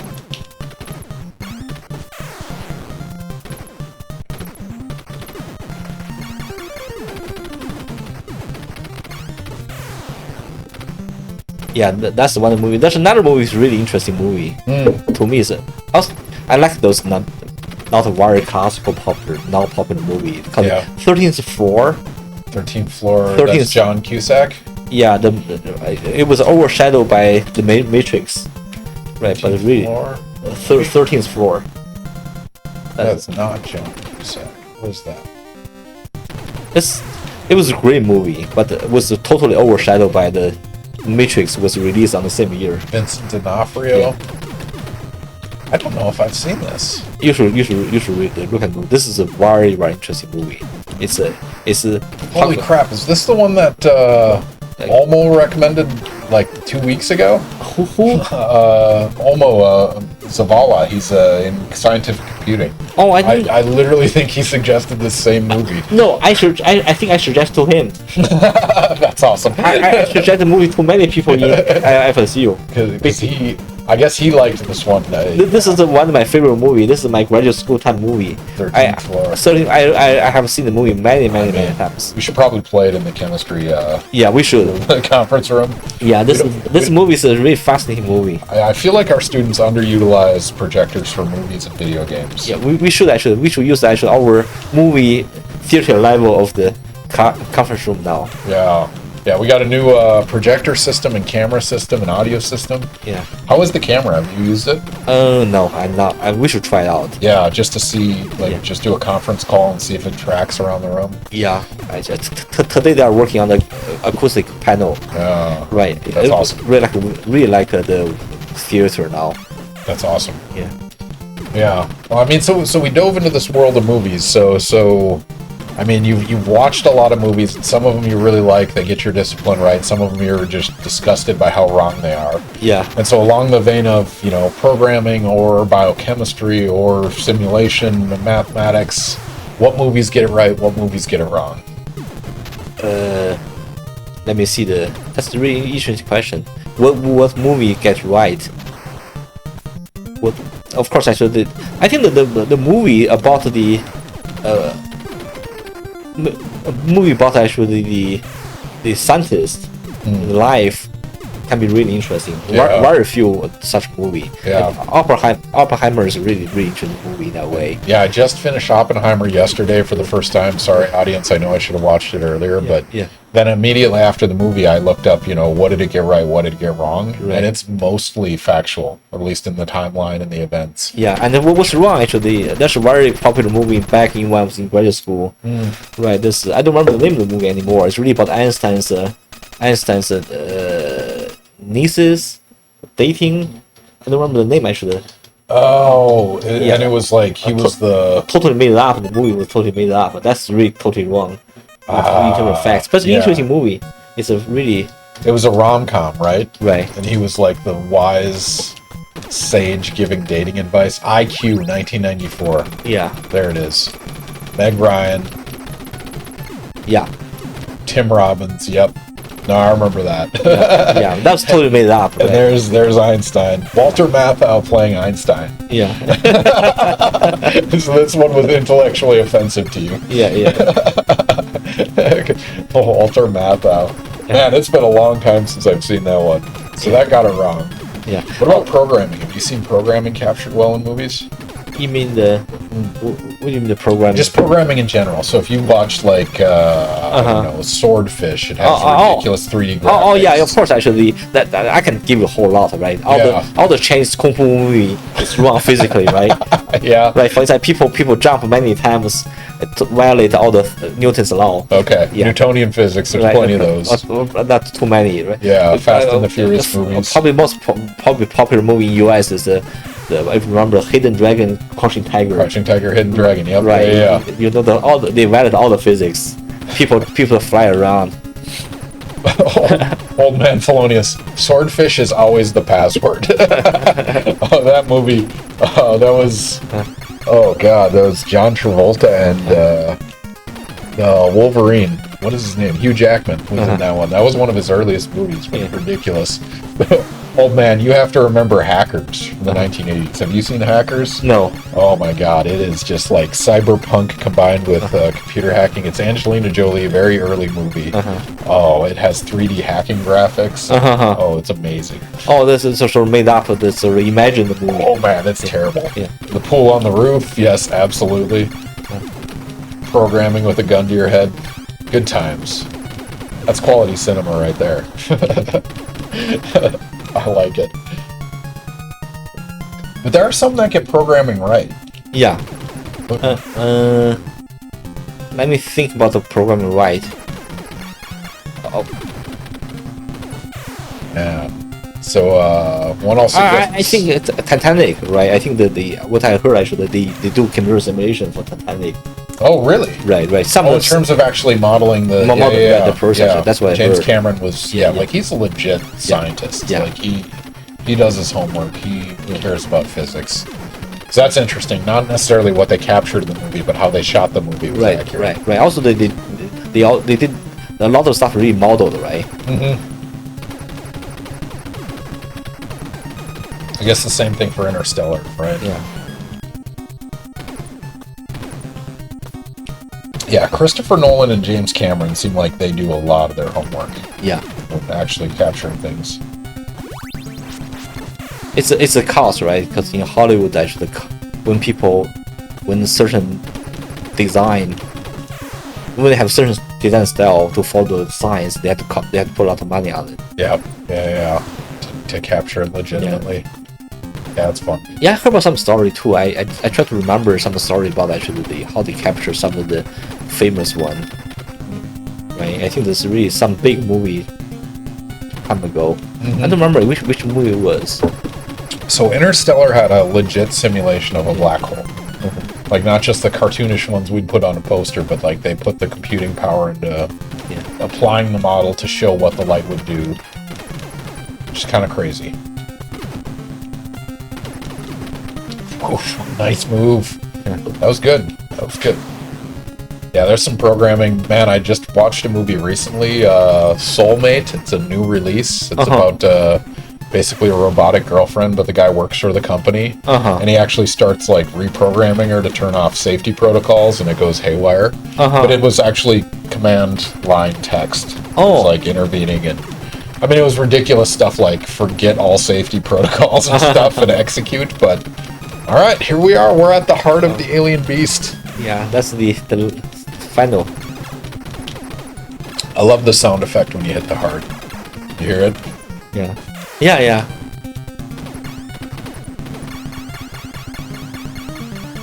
So when was this game made? It was 1980. I want to say late 80s. I think earlier than that, right? 1988. Okay, so my memory is wrong. So I played this in the middle school then. Well, there might have been an arcade version before this. I don't know, but this NES version is 1988. Probably a different version. I remember actually it was the pure time.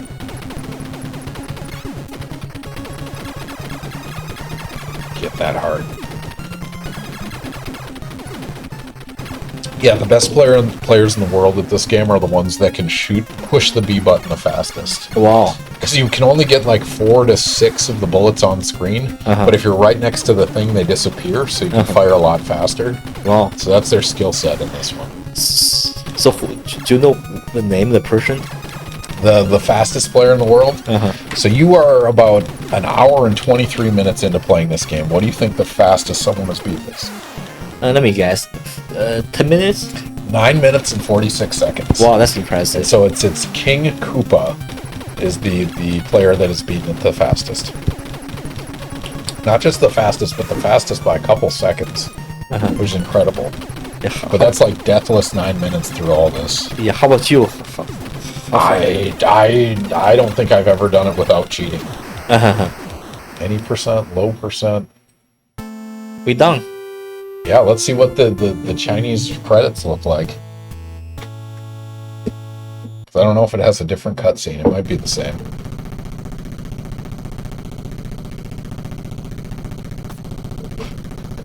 I remember this one. Yeah, don't jump next to a helicopter. General advice for all of you. Just in case. There it is.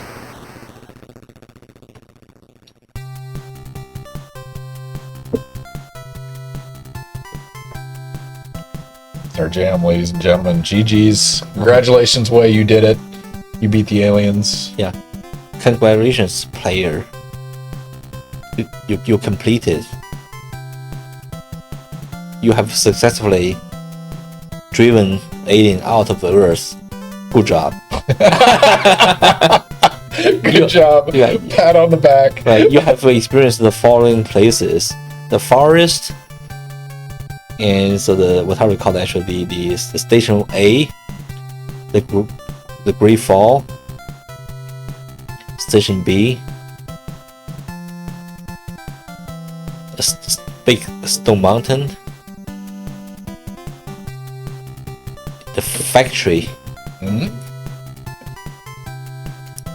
The machine shop, a machine factory.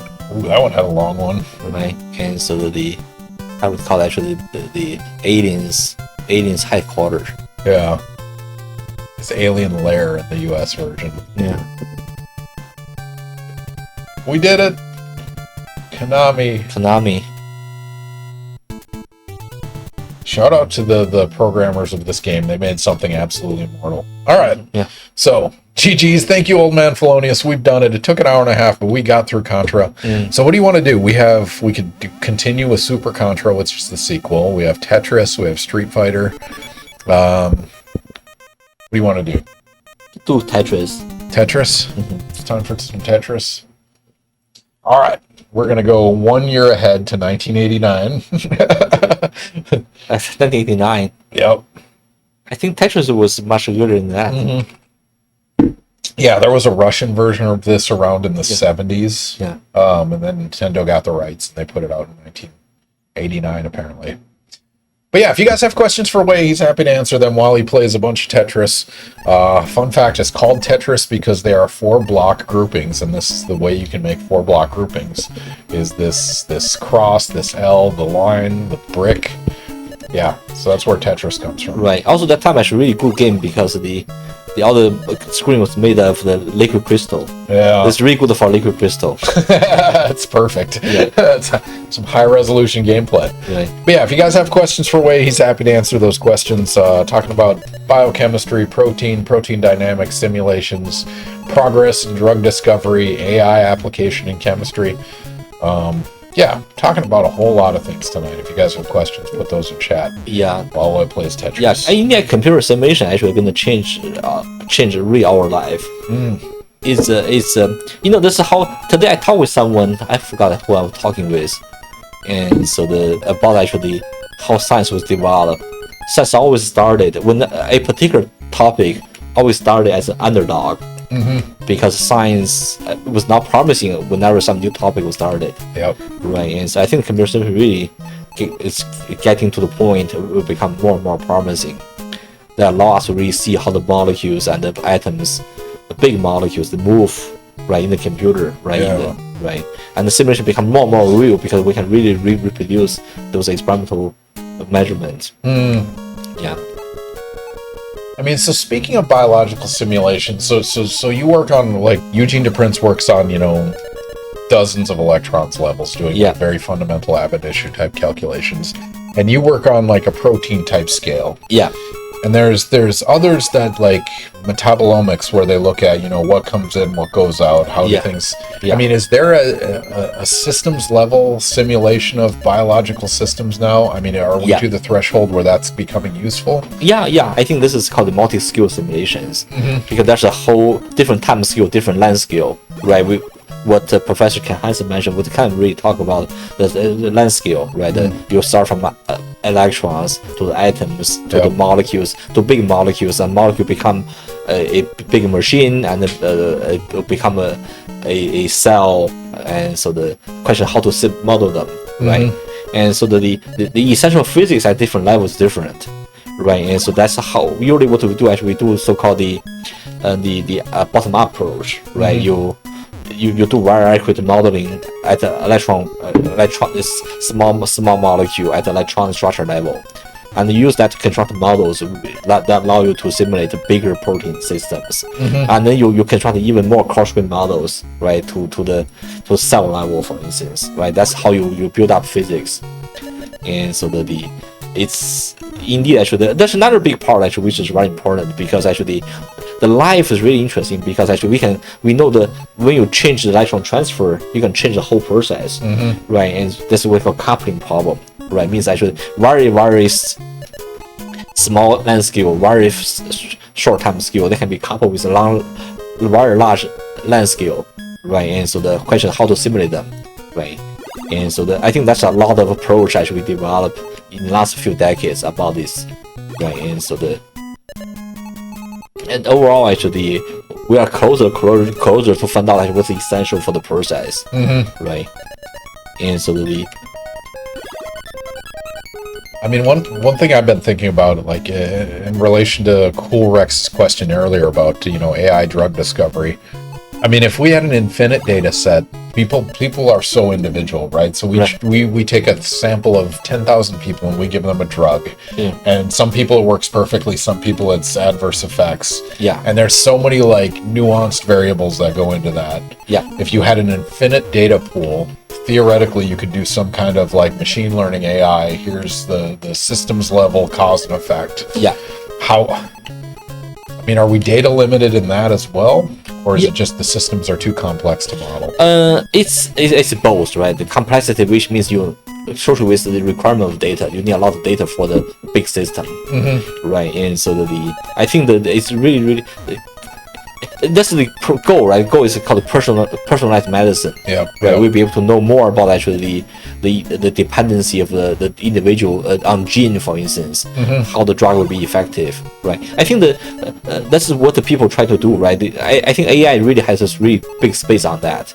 You think it'll be useful there? Yeah. I think that people are working on this. Indeed, it's really active area. People are working. I know some people really working on this, right? They look into specific drug molecule, right? They want to see they want to correlate the drug efficacy with the different type of they call the features of the individual, to see the correlation, right? And so Of course, actually, how much data do we need? We don't know yet, right? But we know we need a lot of data for this. Well, that's what I'm wondering. So one of the other standard questions we ask is unlimited budget, no moral qualms, what would you do?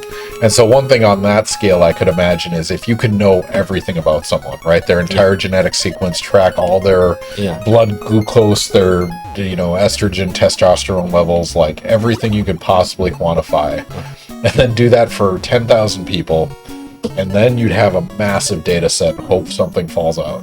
Yeah, I think that's exactly the issue. That's a problem for AI too, right? Because actually, we don't know how to control that yet. Yep. Right, it's unknown, and so I think this we're gonna see more and more. That's one reason that the data storage, data management is very important. Yeah. Right? And so Well, standardization of data format and communication of data. Yeah, very hard problem. But back to the question that led me to that brief detour. Unlimited budget, no moral qualms. What research would you do? Would you start a Manhattan project on simulating proteins? Would you want the data sets? Build the supercomputer? This is a simple story. And so when I started my career at FSU, right, and so that time computer was very slow, and so of course we all claim we're gonna solve the drug discovery problem using the simulation, but that time computer was very slow, algorithm was very bad, and so of course a startup was very small, funding was not very, and so we were working on the simple model systems. Right, the model system is so simple, which is even irrelevant. It's not even molecule. Right, and so I think that this is the answer I can give now. The answer is actually we have a budget. I will work on the system which allow me to understand. Right, and so because I know there's a lot of science really, a lot of good science really. The difficult part is not about actually how to make a big scale, large scale. It's difficult to really understand the basics. Right, I think that I look back on what I do, and so I think the most time I spend really to understand. Yeah. Right? And so in a limited budget, I will work on anything that allow me to understand better. Yeah. What does that look like logistically? You're spending money, you're hiring personnel. How would you? Is it you need to throw enough people at the problem? Or you need computers sufficient to do it? I always in my career I always choose the human, right? And so if I do use good computer, but actually if you look at the computer I use, it's usually not as a better computer than my colleague in the field, right? Because I focus a lot about algorithm development. This is a story about this. Back in 2007. I was doing consulting for Biogen ADAC, which is a really big company now. Back then it was OK company, and so I was in Boston. I visited Boston. That time before I came here, I worked with Martin Koppelers at Harvard. So I took a chance to visit Harvard, visit Martin Koppelers. Martin and I went to a Chinese restaurant, and so And Martin asked me a question. Martin said, why you are doing what you're doing? Like, because you are not publishing papers on these big proteins. Yeah. Right? You're working on the model systems. You try to develop algorithms. And so I said to Martin, I rather because the protein move. And so time scale is very important. Right? In order for me to do something really, that can be convincing to me. And so I need to figure out the answer, right? I need to make sure the algorithm is sufficient that allow me to really capture the time scale, which is important for biology, right? And still that time actually, the 10 years afterwards, I still was not be able to do something real with biology, but I pushed the algorithm very, very far. Another 10 years to today, and so the technique we developed becomes so practical, right? And so the last week I gave a talk at Michigan, Ann Arbor. And people are really, really impressed by how far we can go, right? I always feel this way. In the end, actually, science is not about every single moment. I can do something like use big computer, and to do something that make me feel good, right? It's rather than just something which can be more long-lasting impact, right? Even I don't succeed. But at least I try to make it work. Yeah. Right. I think the answer is actually I will put more on human. I put resources. Resources. People, yeah. Right. Yeah.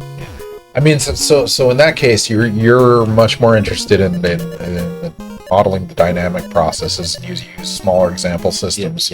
But can you directly apply whatever model you generate to a more complex system if you have computational power? Yeah, I think that's always the goal, right? The technique I develop always can be directed to apply to the big systems. Yeah. Right, and so because that's on one side, actually, I want to understand the algorithm. But on the other side, actually, I always keep the problem in my mind. Right, the technique I develop is really always for that goal. Right, anything actually which is only for the, that's another part I don't like to do.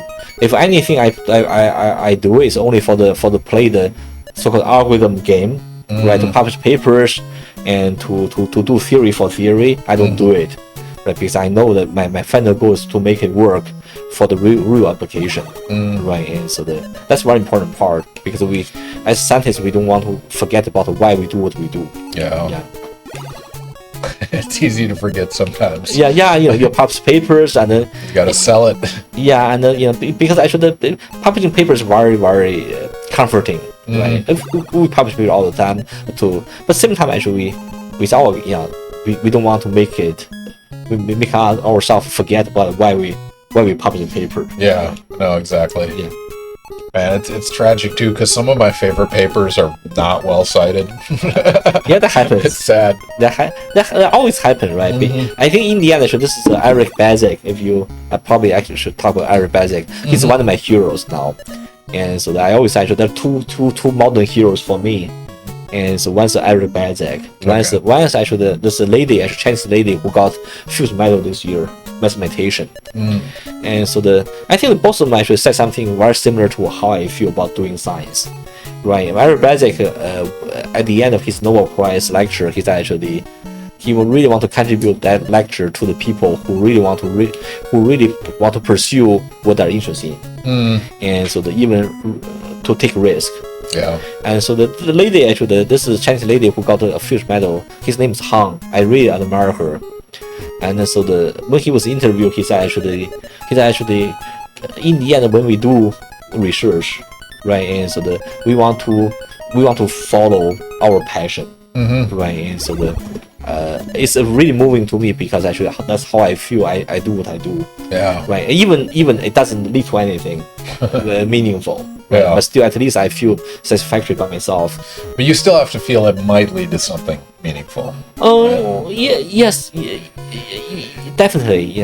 Of course, actually, I'm convinced actually the stuff that we do is meaningful. That's why we do what we do, right? I think that you too can. Of course, you're very passionate about what you do too. Yeah. Right. But I think you have to be, otherwise this job is really hard. yeah. But I think that's exactly the keep everything going for us. Yeah. Right. I always feel we are the most joyful group of people in the world, because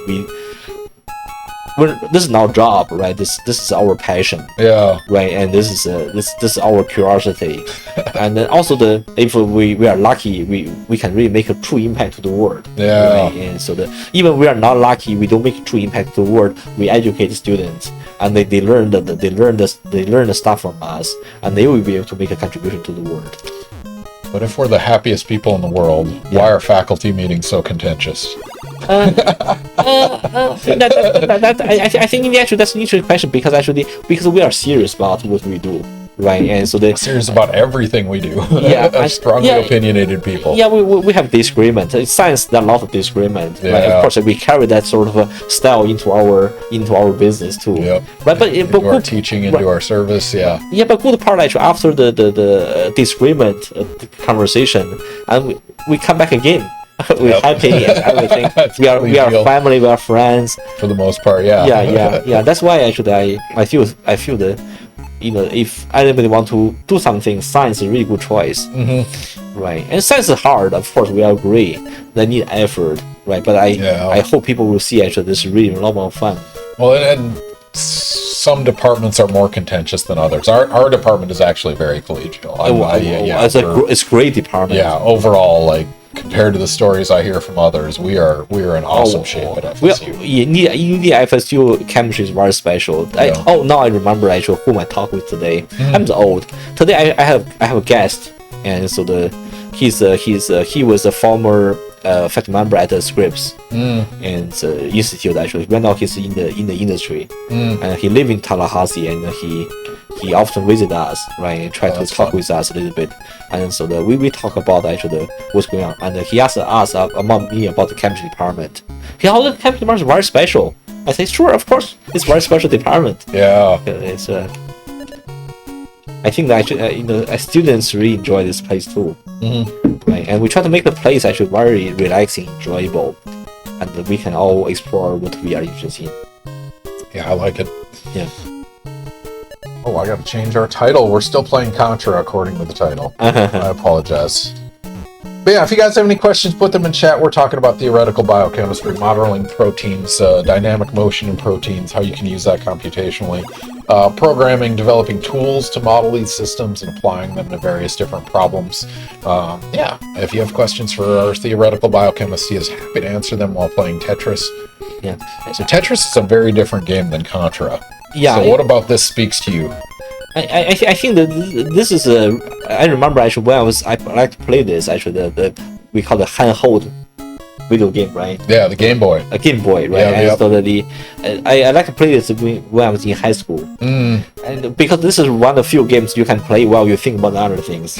And Yeah. you think, you can talk, you can chat, Yeah. and while you play, and so I think that keep your. I think that one of my theories actually this is when you chat, you use one part of your brain, and then when you play this game, you use the other part of the brain. Yeah. And both brain can work together, and you learn how to modulate it.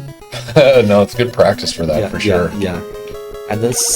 I mean, it's an all-time classic. Yeah. Also, there's another part actually about this game, which is about the risk taking.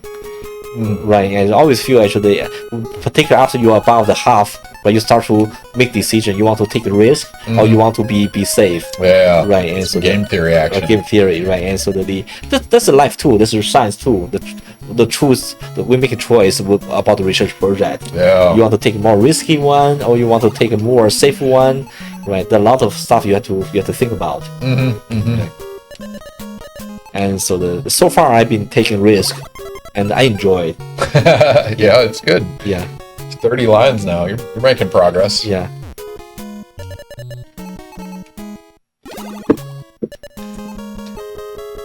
All right, so we've talked about good things in the field. We've talked about progress as we go. Do you have any pet peeves about, molecular dynamics, protein level theory simulations, like stuff that people always get wrong, reviewer comment that you have to say every time, but they just fundamentally don't understand something? Oh yeah. That's happened a lot, right? Yeah. What's your go-to pet peeves? I would say actually, I learned how to forget about things. Yeah. And so you don't have to deal with it. Yeah. I think this is this is part of. I think that's really make my life very joyful as chair department. And so I think one big part actually when I was young, I try to say is these people are idiot. Yeah. Right. And when I think that way, and then make my life miserable. Right. And so when getting older, I start to learn. Yeah, there must be some reason actually they think that way. Yeah. And so even they're not totally.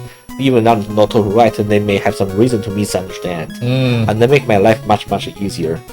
And so then you can come back again, right? And so another part is actually I feel less anxious about the details, right? I will come back to say, I try to really change it a little bit more. Even people really try to on purpose block it. Yeah. Right, and I'm pretty sure that's a way to make it published. Yeah. Right, and so it's I think that really changed my perspective. I think particularly from 35 years old to 45 years old at the time.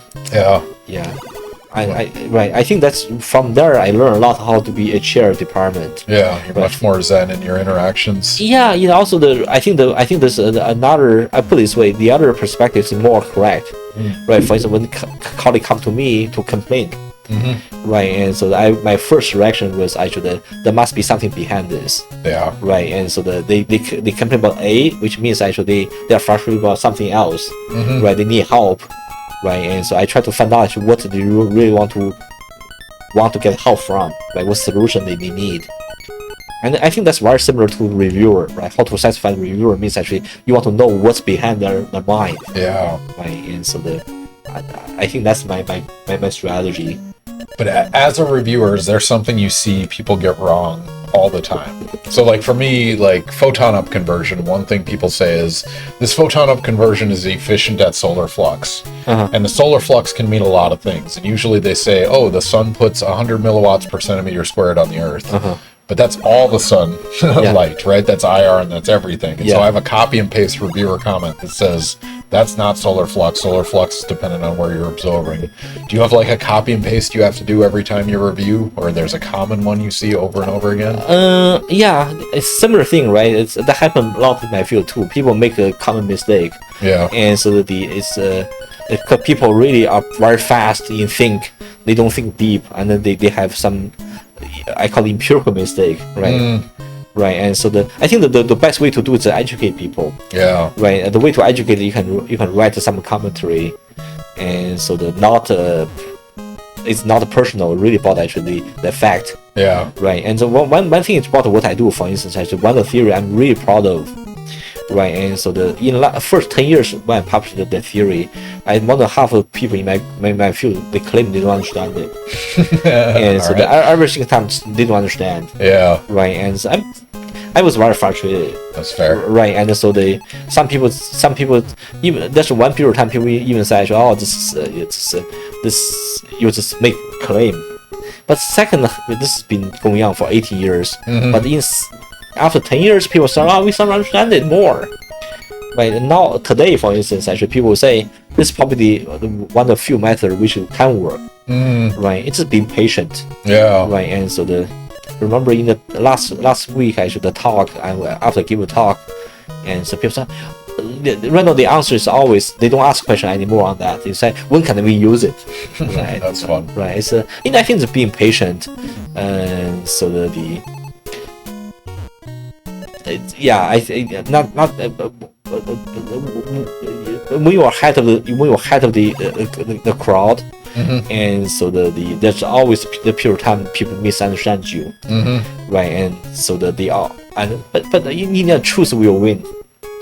Right, I think, and even more interesting part actually, after some time when people understand that they're wrong, and then they correct it, and then they even forget actually how they correct it. they even find out you help them to correct it. Yeah. They think it was their idea. Yeah, that happens a lot too. Right. That's awesome. That's the nature of human beings' memory. We all remember actually when we are the winner, and we never remember when we are wrong. I remember when I was wrong. That haunts me. Yeah. Like I could tell you back to my candidacy what I got wrong. I'm talking with some people, right? Yeah. No, I get it. Yeah. Self-reflective. Yeah. It's indeed actually I think that the key part is actually we understand that we are in the community, and so of course there are a lot of human elements. In science is not pure in that way. Yeah. People do fight for aim, fight for fame, fight for the credit. People are hard. Right, and so but if we try to not be involved in that part, the life can be more interesting. Yeah, that's fair. Yeah. 54 lines, you're tearing through this. You fell in a groove. The first game was rough, but now you got a strategy. Yeah, it's just it's slow now. I think when it get faster will be difficult. Yeah. I mean, Tetris is the all-purpose great game. It treats PTSD. It calms people with anxiety. It's a great game. Yeah. If you guys haven't played Tetris, you should pick it up. The other one I liked back in the day was Dr. Mario. Oh yeah. I don't know if you ever played that one where you put the stack of pills. Yeah. That's Debbie and I used to play that a lot. Yeah, I think this is a very good game for thinking. Right, when you think about something, when you try to relax a little bit for some frustration, it's a beautiful game to allow you to think, allow you to play, and so I think to relax both part of the brain at the same time.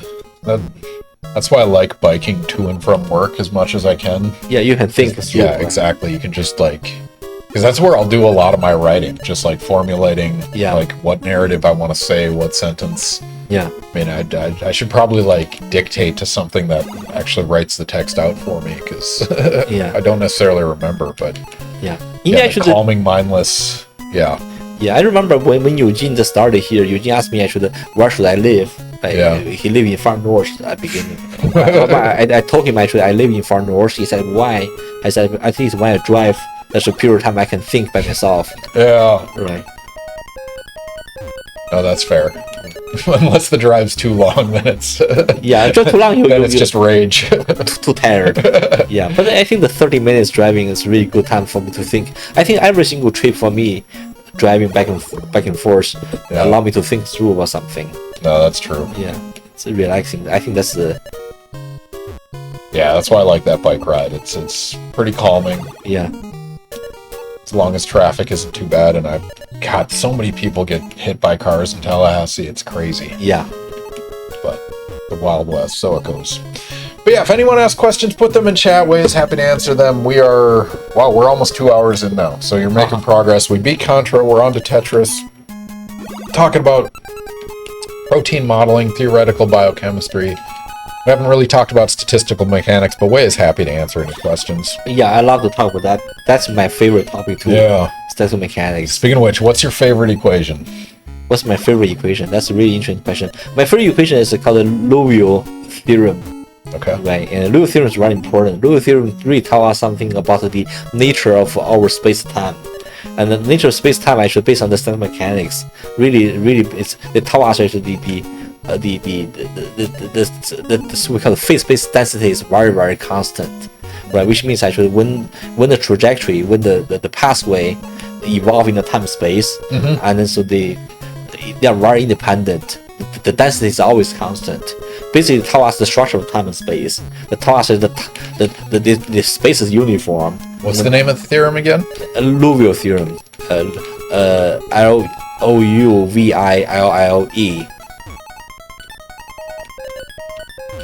Liouville equation.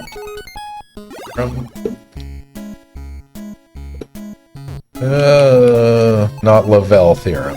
Liouville. How do you spell it? Louville. Liouville Equation. Liouville theorem. Yeah. Complex analysis is the parentheses on this. That's fun. And when I taught the class, I always talk about actually how the phase space density is constant, right? Because that's not an accident. That's the structure of the universe. The theorem, this is a fun Wikipedia entry. The theorem is considerably improved by Picard's Little theorem. Have you used Picard's Little theorem? No. Which says that every entire function whose image emits two or more complex numbers must be constant. Yeah. That might just be mathematical manipulation. Right. I think that that's not the one I'm talking about. I'm talking more the STEMAC. You can go back to STEMAC. This is a mathematical theorem. Yeah. Oh, I just Google search the name. Right. The Hamiltonian, the next one. Liouville theorem, the Hamiltonian. Yes, the one. The Hamiltonian version of this. Okay. Okay. There we go. All right. We're almost at 10 o'clock. You have about a half hour of gaming left. What do you want to do? You want to keep doing Tetris? Do you want to go back to some Contra? What do you want to do? That's Tetris 2? Have you ever played Tetris 2? Let's try that. It's got different shapes. Not a lot of people have played Tetris 2. This is 1993. Also, that's a 1987 version, right? Or 1989. Interesting. I don't know why there's two dates on that. I think 89 is the Tetris brand, and the 93 was Tetris 2 was actually released. All right, do you want another one, or you're good? Probably another one.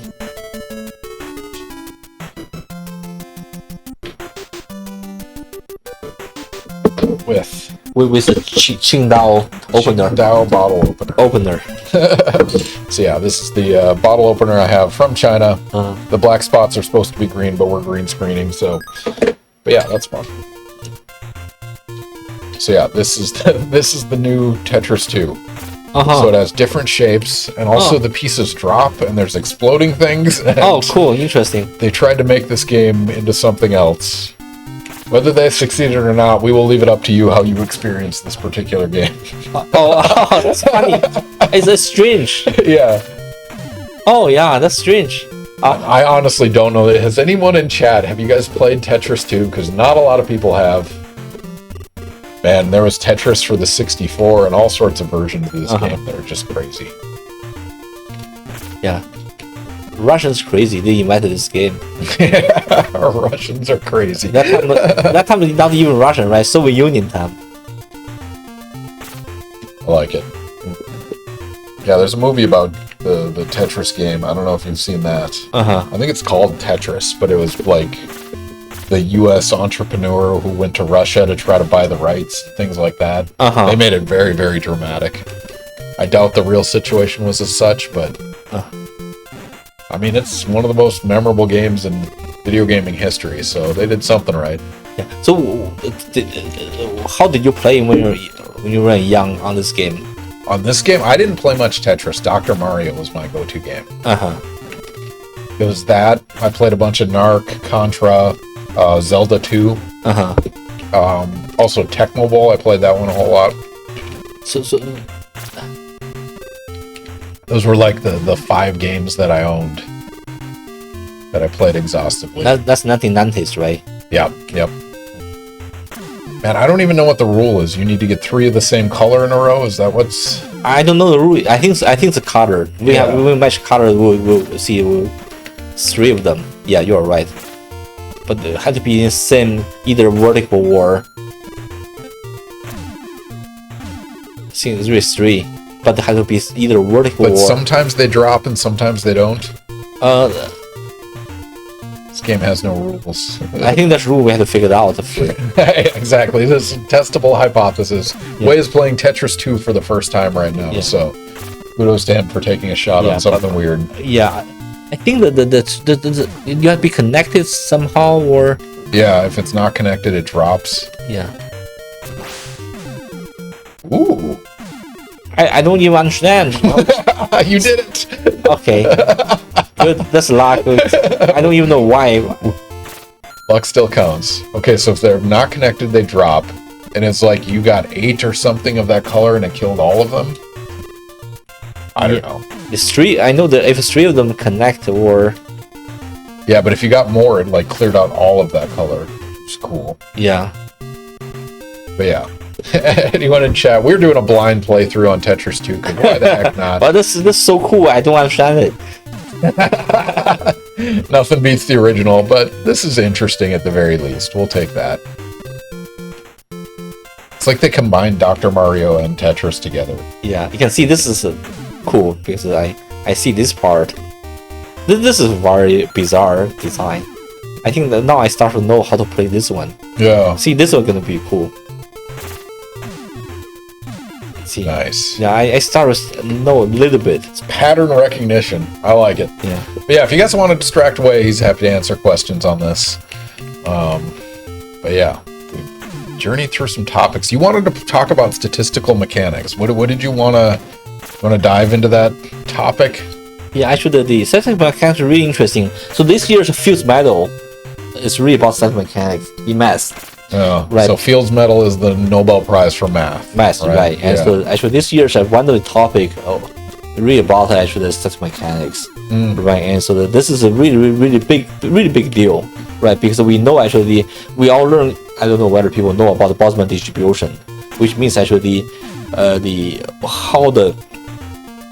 the state is populated is really based on the energy. You have more energy, actually you have less population. You have low energy and more population, right? We call it Boltzmann distribution. Indeed, Boltzmann really very creative physicist, right? And so he's really a father of statistical mechanics. And so if you know anything relevant to what we talk about nowadays, it's like entropy, like the information theory. Yeah. And so we all know actually the entropy measure how disordered a system is. And that's all the concept Boltzmann developed.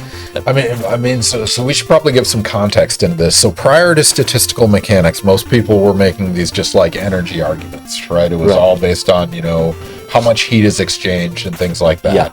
And then Boltzmann and, Gibbs and a whole bunch of people came along And they just revolutionized the field. So can you give context into how they did that? Yeah. It's yeah, exactly. Actually, because actually before system mechanics, we have thermodynamics, which means actually we learn this energy. Energy is very important, right? And so this really come to the very basic question about how any single process, how in the universe, how the process is governed, right? Why the process has directionality, why the waters always go from the top to the bottom, why when you put the water into a container, it always stay everywhere, will not stay in the corner, right? Because actually we all know that's directionality about the process, right? And we just don't understand what's going on behind this, right? And so this is really.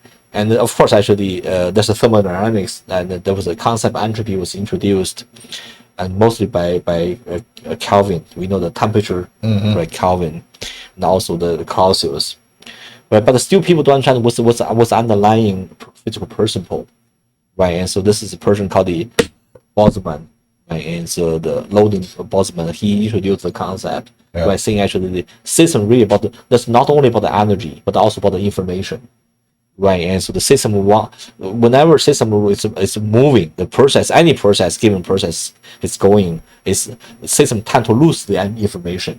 Means the system tend to become more disordered. Right, and so what we say actually the energy from energy point of view, energy always want to be more dispersed. Right, for instance, actually you give some energy to the system like to distribute as broad as possible. Right, so Boltzmann really come up with the understanding, right? Saying actually the reason actually the system going that way is really because the underlying the microscopically at the level of atom, for instance, or the small particle, the system always want to go in the direction when the small particle have more possible arrangement in terms of the underlying structure. Right, and so that's really we call it the beginning of quantum mechanics. Right, and so he even rationalized the concept of entropy. He's actually that's RT log, KT log. The W is the number way of configuration for the system. Right. The real problem for him was because he was way before the time. He proposed the theory even before people were convinced atoms and molecules exist. Right. The microstructure even exists. Right. But right now he wants to use the microstructure configuration or the arrangement. Right, microstates. To understand it. Right. And people didn't believe him. And so they didn't even believe in atoms yet, so it was hard to. Right, he's even one step further, right? And so people didn't believe Boltzmann. I mean, so picture this: like if you guys have seen like the game Plinko on Price is Right, you have this pegboard and you just drop things down, and there's a probabilistic distribution, most likely to be in the center and less likely on the sides. And like he used this type of thinking to describe atoms. Despite atoms not being an accepted thing at the time, which is crazy. And so the even more crazy than that, because actually he really ran into a lot of resistance. And the people thought about actually he's everything. They think what he's doing is nonsense. And he got depression. He got serious depression on this, and he suicide because of that. Ultimately suicide. Right. He's the only one of the few scientists really suicide because he's way before the curve. Right now we all know how important his stuff is, Shannon entropy, information theory, and so that remember actually when Schrödinger during World War II, Schrödinger equation, quantum physicist, Schrödinger actually when he went to England during World War II, and so he gave a whole series of talk about what life is, and he said actually life is not about energy, life is really about the entropy. Right, and so that's all based on the Boltzmann's thought, right? And so this is he developed a whole branch of physics called the quantum mechanics, right? The thermodynamics, by the way, which is the really broader topic of quantum mechanics, and then so it's really is underlying a theory. We all know, we learn a lot of physical theory, right? Like the Newtonian dynamics, the quantum mechanics, general relativity theory. Right, but all the theory they have limit, right? They will not work for all the time scale, all the length scale, right? But the only one theory that work for every single length scale, time scale so far from measurement is the thermodynamics. We also call the second law, mostly the second law of thermodynamics. tell us the entropy for the open system, for the closed system, entropy always increase in terms of directionality.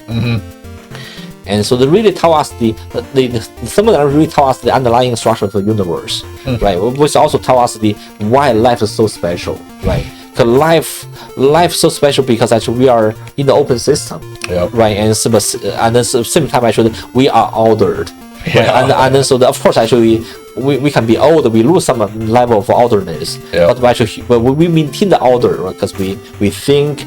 And so our life actually, if we talk about biophysics, we know more about biophysics. We know actually the system actually our life use the most energy to maintain the information. Right. And we keep order. We spend 50% of our energy to really crack all the mistakes, right? To maintain the information we have, right? To maintain our identity, right? And so in that regard, actually, our life is really not about energy. It's really about actually the entropy. Yeah, no, I tell my Gen Chem students that, like, you are just a temporary low entropy object, and you are gonna lose eventually, but right now. Yeah, but amazingly for life is actually we maintain that orderness, right? And we have an underlying mechanism to maintain the orderness, right? And that thought life is so special. Yeah, it's fun. Yeah. So you played for a bit. How do you feel about Tetris 2? I still don't fully understand it, but I think that's fun, right? I think this will come back to science yet, right? Because most time we move to science, we don't fully understand it. No, if we understood it, it would be the answer. And that's fun though, and it's also this empirical experience, right? We repeat, we play, we repeat back and forth, and eventually we recognize the pattern, and from pattern we start to have a hypothesis. And you have to try to recognize the pattern and execute the gameplay while talking. Yeah, exactly. It's hard. Well, it's kind of fun, but still, that's fun part. Yeah, I like it. I one of the things that made Tetris so amazing is how clean and simple it was. Yeah, like this bomb and the different rules, and like there's so many different shapes, and they might have made it too complicated in this version. Yeah, so exactly. Actually, the world we live actually, the underlying part is very simple, right? Because it's very ordered, and so but actually because the complexity, because actually the number degree freedom, and that make the world so diverse, interesting. Yeah. That's fair. Yeah, that's the beauty of science, right? Science starts from something simple, all the physical principle, all the understanding, until the diversity. Well, chemistry gives us the best diversity. I like it. But Tetris 2, man. Yeah, it's fun. And their artwork in the background, is that where's that, in Mexico? They have the desert with the lines, the like Nazca line. What are they called? I think so. I think the colors are very Mexican. Even the colors are so Mexican. Yeah, desert. The Nazca lines. Is that what they're imitating here? Oh, I think it is. Look, there's the. It is. That's in Peru. Sorry, I got it wrong. That's in Peru. Yeah, Peru. Actually, in India, actually, you can see the color is really very. Yeah. Very like a Indian type of color. It's reminiscent of the Nazca lines. So that's an interesting aesthetic choice. Yes. But some programmer was excited.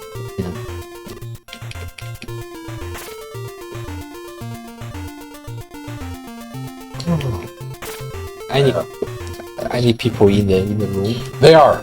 No questions though. No one's asking questions because we're just conversing. Yeah. That tends to happen later, but yeah.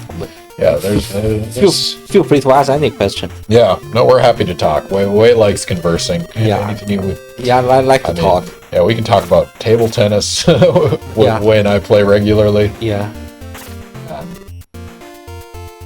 Not like Olmo, our last week's guest. Number 3 in Mexico. Oh yeah, that's impressive. That's crazy how good he is compared to us. Yeah. But yeah, that was fun. We geeked out on ping pong for a while. So how long have you been here with you? He's like 4 or 5 years because he's submitting his package now. Oh, cool. So So what is the research area? So he does like applied machine learning, but like mapping. He'll map like plastics in the ocean as well as like atmospheric things. So he's just looking for applied problems. I think he does some bio, like systems level analysis stuff as well. I see. That's interesting. Yeah, he's a relatively young guy in scientific computing. And he got his undergrad degree here, so he returned for his job. Which is kind of fun. Yeah, I used to be part of the scientific computing. Yeah. When I started here. Did you ever get students from there? Yes, actually, I did actually. There's one student work with me. Yeah, I was telling Eugene he should probably try, right? He could join scientific computing and get a programmer or two. Yeah. Actually, Eugene's work is more pure on the mathematics part, right? Because my work's a lot about physics. Yeah. Right. In Eugene's work, less physical, more mathematical, solving the algorithms. I think he should get a student from there. Yeah. So your first round playing this, you got one where it killed everything of one color. Yeah. And you've never done that again. No, that's luck. I don't even know how it happened. I know what happens. Yeah. I like it. Yeah. It was shocking to me. I'm so happy to have that surprise. But the problem is actually I can't. Whenever the luck happens, actually you start to believe actually it's not accidental. It was predetermined. or you deserve it. and you want to happen again, but it just never happen anymore. Yeah, we all learned something today. Have to be more philosophical. I like it. It is that time of night. It's 10:12. We're diving deep. But yeah, if you guys have questions for Wei, put them in chat. We're happy to answer them. Talking about things. So one question I like to ask guests as well is like, there are some major misconceptions in general about things like the anti-vax community or the world is flat, like fundamental things that people get wrong in the general public. Is there anything, not necessarily statistical mechanics or protein modeling, but like in biochemistry in general that you feel like people just don't understand? I think this, understanding is a very, very strong word, right? I think that the key part is really about I think the human being actually need to be humble about actually our limitation or our skill, right? Because I think one reason people have wrong understanding because actually they trust their own empirical experience too much. Yeah, right? Intuition is right? Because we all know actually we are in this particular length scale, time scale, and so of course actually our life we live on the flat surface when in short in very very very small scale, right? And but we don't want to really have anything that anti our experience. Yeah. Right. I think that the way to do is actually kind of humble. Right. We need to be humble about actually our limitation. Yeah. Right. I think that and also we need to feel comfortable about our limitation. Right. And so that I think the reason people really when people stuck into that sort of wrong understanding, mostly because it's not a really scientific problem. Understanding problem is more more sort of how we feel comfortable about actually the reality and the truth. Yeah. Right. And so that I think we need to be cheerful about actually the truth, right? And we should not be afraid of the truth. Right. I think that's really, really underlying issue. Yeah. Right? And people try every single way to convince others actually that their perceived truth, but in the actual more psychologically, people don't feel comfortable to accept that a different perception. Man, my biggest gut check example of that is when I first started teaching. Like there's so much we rely on intuition. Like I feel like I'm a good teacher and I feel like they're learning. Yeah. But then you give them a question and it's like, how did you not get that right? If my understanding of what you understand is correct, then everyone should have gotten this question right, and then it's wrong. Yeah. So my entire intuition on what my teaching is doing is wrong. Yeah, exactly. I think the kind you are damn right. I remember you always said you want to make sure that whatever we propose need to be supported by data. Yeah, that's a big push by me. Right. That's maybe too much so, but I think that's important because I think the key part actually. it's very interesting as a scientist. Right. To me, the most important part is to be humble about our limitation. Right. And the intuition, intuition has a value in it. Right. But also the intuition is so empirical. Empirical is good. Right. But empirical need to be verified by the test. Yeah. Right. No, I agree. Right. I think that being humble really means actually being humble is really important for science or for anything we do. Yeah, first we always there's another part we call it intellectual laziness. Scientists people are surprised that scientists can be intellectually very lazy. Yeah, right. Right. We call it intellectual laziness means actually on what we do, the core part we're not lazy, but on other things we are overly confident and we become intellectually lazy. We don't want to verify the fact. We want to say because I'm so successful in what I do in research, so that's why I know everything about the other part. But indeed we forget. It's exhausting. Exactly, we forget that on our core research we put a lot of intellectual effort. Well, and Nobel Prize winners are particularly susceptible to this, right? Because they get so worshipped. I don't remember what it's called, but it's a phenomenon where they win a Nobel Prize and therefore they can speak on any topic. And they get their own intrinsic bias. Does anyone know what that's called? There's a name behind it. It's like a post-Nobel Prize.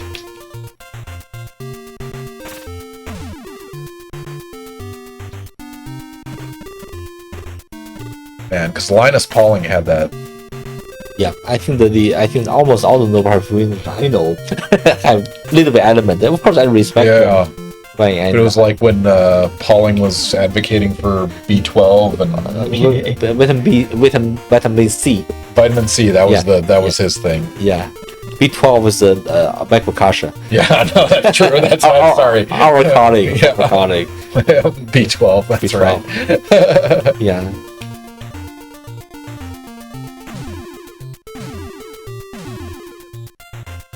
Yeah, a lot of people, including my, of course, actually, I really respect him, including my advisor, Martin Coppolis, right? Of course, actually, they have a good intention, but they just forget actually, they are not expert on everything. They are expert on something, but not everything. I remember after Martin got Nobel Prize, and he tried to come up with a solution about Middle East. Right, because he tried to come up with a solution. It was even popping in the article. In the newspaper. So I looked it up, and it's informally known as Nobel disease or Nobelitis. I'm not surprised. I mean, it makes, and that's the hard part, because even like Harry Kroto, he was a great guy, but also he would just sit there and hold court. People would just listen to him no matter what, and it's hard not to get, a confidence boost that what you're saying is important. People will listen to you no matter what. Yeah. So Harry, I had a lot of lunch with Harry because that's the time I joined. He joined the department a year before me. Oh wow. Yeah. So we have a lot of lunch time together. I think.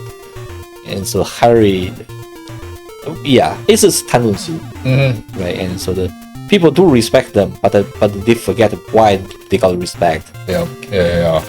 Basically, all of us, we all run into the situation. Me too. So sometimes we have to remind ourselves we need to be humble. Yeah. Oh man, did I ever show you my favorite Rate My Professor? I need to find this. I'm going to show it with you guys on chat. Oh, cool.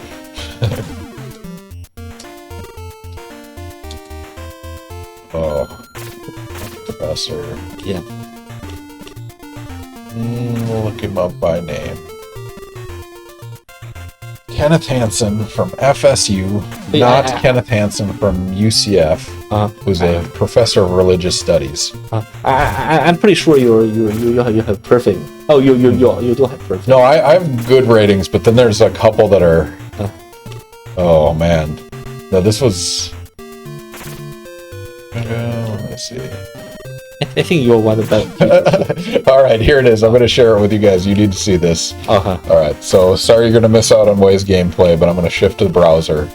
Here's the comment right here. I'll read it for you, Wei. Cool. Narcissist. 87% of the grade is exam. If you think Donald Trump has a big ego, Hansen's is even bigger. He got a B in high school chemistry and will make it his life's mission to make sure you don't do well. Take Chem 2 at your local community college. His lectures won't be bad to sit through, but he strokes his ego the whole time. So what's his point? I don't see the point. I don't know. They assume I have a massive ego. But for the record, I got a C- in high school chemistry, not a B. So anyway, yeah, that is... Yeah, but I think the question actually, where's from? What's the point he want to make? That's a good question. I don't know. That I have a big ego? Yeah, I get probably sometimes actually the student misunderstand, right?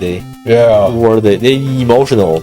Well, I found it so funny. Like if I had regular people saying like he has a big ego and that's all he does, then I would start to believe it, right? If the data set started to convey that, but it was just such a unique comment. It stood out to me. In fact, I regularly do at the end of the semester. You know how we get the student evaluations. I'll do like a word and topic frequency analysis. Yeah, saying like what did they find useful, what did they not find useful. Like talks fast and I know the fact actually you're a very popular teacher among students, and so my reviews are generally good. So the ones like that just stand out to me. Like they did not have a good day. Yeah, it's because I have an ego. I think this is interpretation, right? I think there's misunderstanding. Sometimes people always try to draw a conclusion from some very limited experience. Yeah. Right. And we all tend to draw a conclusion from limited experience, and we want to make a very systematic inference about something with a very limited data, for instance. Yeah. So we have about 10 minutes, maybe 8 minutes left. I'm going to force you to play a game here. So if you could pause that. So you played Contra. The sequel to Contra was Super Contra or Super C for the Nintendo. Then Contra 3 came out for the Super Nintendo. And then after that, they released another Contra game for the NES. And I learned about this, anyone that's seen Angry Video Game Nerd, it's called Contra Force. Cool. And so this was the third Contra released on the Nintendo Entertainment System. Oh, cool. But something you guys will see is this does not play like Contra games. So go ahead and press start. Start again. Oh, that's very different now. You can pick characters. And what I learned from the Angry Video Game Nerd is this was actually a different game, and then Konami bought it and tagged it as a Contra game. Oh. But it's a very different game, so go ahead and play. I mean, it's got similar rules. Shoot, jump. Yeah, it's similar. It is a sort of Contra series game. But it doesn't control as well, and it's really janky as hell. So Wei's gonna play this for like 8 minutes. If you guys have never seen Contra Force, this is Contra Force. We have Infinite Lives in, so it doesn't really matter, but they basically took a game, reskinned it as a Contra game, and it doesn't really make sense as a Contra game. But we have like another 8 minutes to kill, so Wei's gonna play this one for a little bit. But yeah, last minute questions. If you have those questions, put them in chat for Wei. Also, we're going to get to NARC sometime soon. I know everyone's favorite as we close the night. Wei was a guest 4 years ago, which again, it feels like a lifetime. Yeah. I got to imagine, especially as chair. It's like you see Barack Obama before and after his first term. My hair is still dark. I remember I told the colleague. Yeah, no, it all went to me. I went straight up white hair. But India actually is really interesting part. Actually, people always ask me, "Do you feel stressed?" I don't. You know, I don't feel stressed. I mean, sometimes you feel stressed. But generally, you're much more optimistic. Yeah, I think I enjoy. I think that's really because we are very especially good department. Colleague, I enjoy colleagues. Sometimes actually there's something I have to deal with, but actually most time actually I have to deal with outside and then inside. Yeah, that's fair. And then so I think I'm just lucky to be. I always feel I don't deserve all the good life. The life's too good for me. Fair. Yeah, excellent colleague. It does make it easier to do our job when we have good colleagues. Yeah, exactly. And students good too, and that's the issue sometimes here or there, but it's also another big part of university is excellent. Dean's great dean, and so FSU is really we feel the slope of moving up, and so we are resourceful, and so the president, the vice president, the research, they all were cheerful for the development. It's a great place to be. I think That's fun. Yeah, I think students need to come here, and this I'm pretty sure giving 10 more years, FSU will be in really next level, even much further. Yeah, it is nice to be somewhere you feel like it's on the up and up. Yeah, exactly. Yeah, Yes. I've been to departments where it just feels like they're dying. Yeah, you know, when I went to the meeting last week, and people complain about their places, they asked me, I just don't want to show off. In the actually, the problem they talk about we don't have, and Make them feel bad. Yeah. yeah. Well, so I guess follow-up question on being chair. What's the best part and what's the worst part? I think almost every single day is the best part. But really, seriously speaking, the best part is actually when I see the colleagues are successful. Right, you see all my emails about our success. You can see there's emotion in it. Yeah. You can see that I Celebrate it. Yeah. I really excited about it. That's why when you see the You email, gotta jump up on this. I Right. don't think you can blow it up. yeah. Well, that's exactly why. But actually, the bad part, I really don't see bad part. I see the. I think this is sounds to be a little bit artificial, superficial. I really don't see the bad part, right? And then so all people always say that way, but I think that my take is very different, right? In the every single day we are a regular human, right? Try jumping up on that. Yeah, and then right. Let me jump. Right. I think regular human always have human part. But that's not bad. We just real. Run and jump. So I think you can get up there. Yeah. Maybe hold jump button and makes you go higher. Oh yeah, there yeah, it is. yeah. Oh, that's fun. It's a pressure sensitive. Yeah. It's like Mario. Yeah. I like it. I think that I really don't. It's not, but not every single day is as cheerful as most days, right? Most time actually, I'm there's any frustration. I'm really frustration come from outside. When I have to work with other people. Now it's much better. From other units of the university. Yeah. Oh, I can see that. Yeah. I think optimism definitely helps. Yeah. Also, So hold jump. yeah. Hold it down. Can you not jump up there now? I don't think that's sufficient. Or I think the Because you blew up that box, you can't get up there now. Is that? I think the box. I need to show that box. Maybe go backwards and see if it lets you in. I think the box. You go back further, like go off screen and see if it comes back. That's crazy if it just soft locked you. Don't shoot. Is this game for real?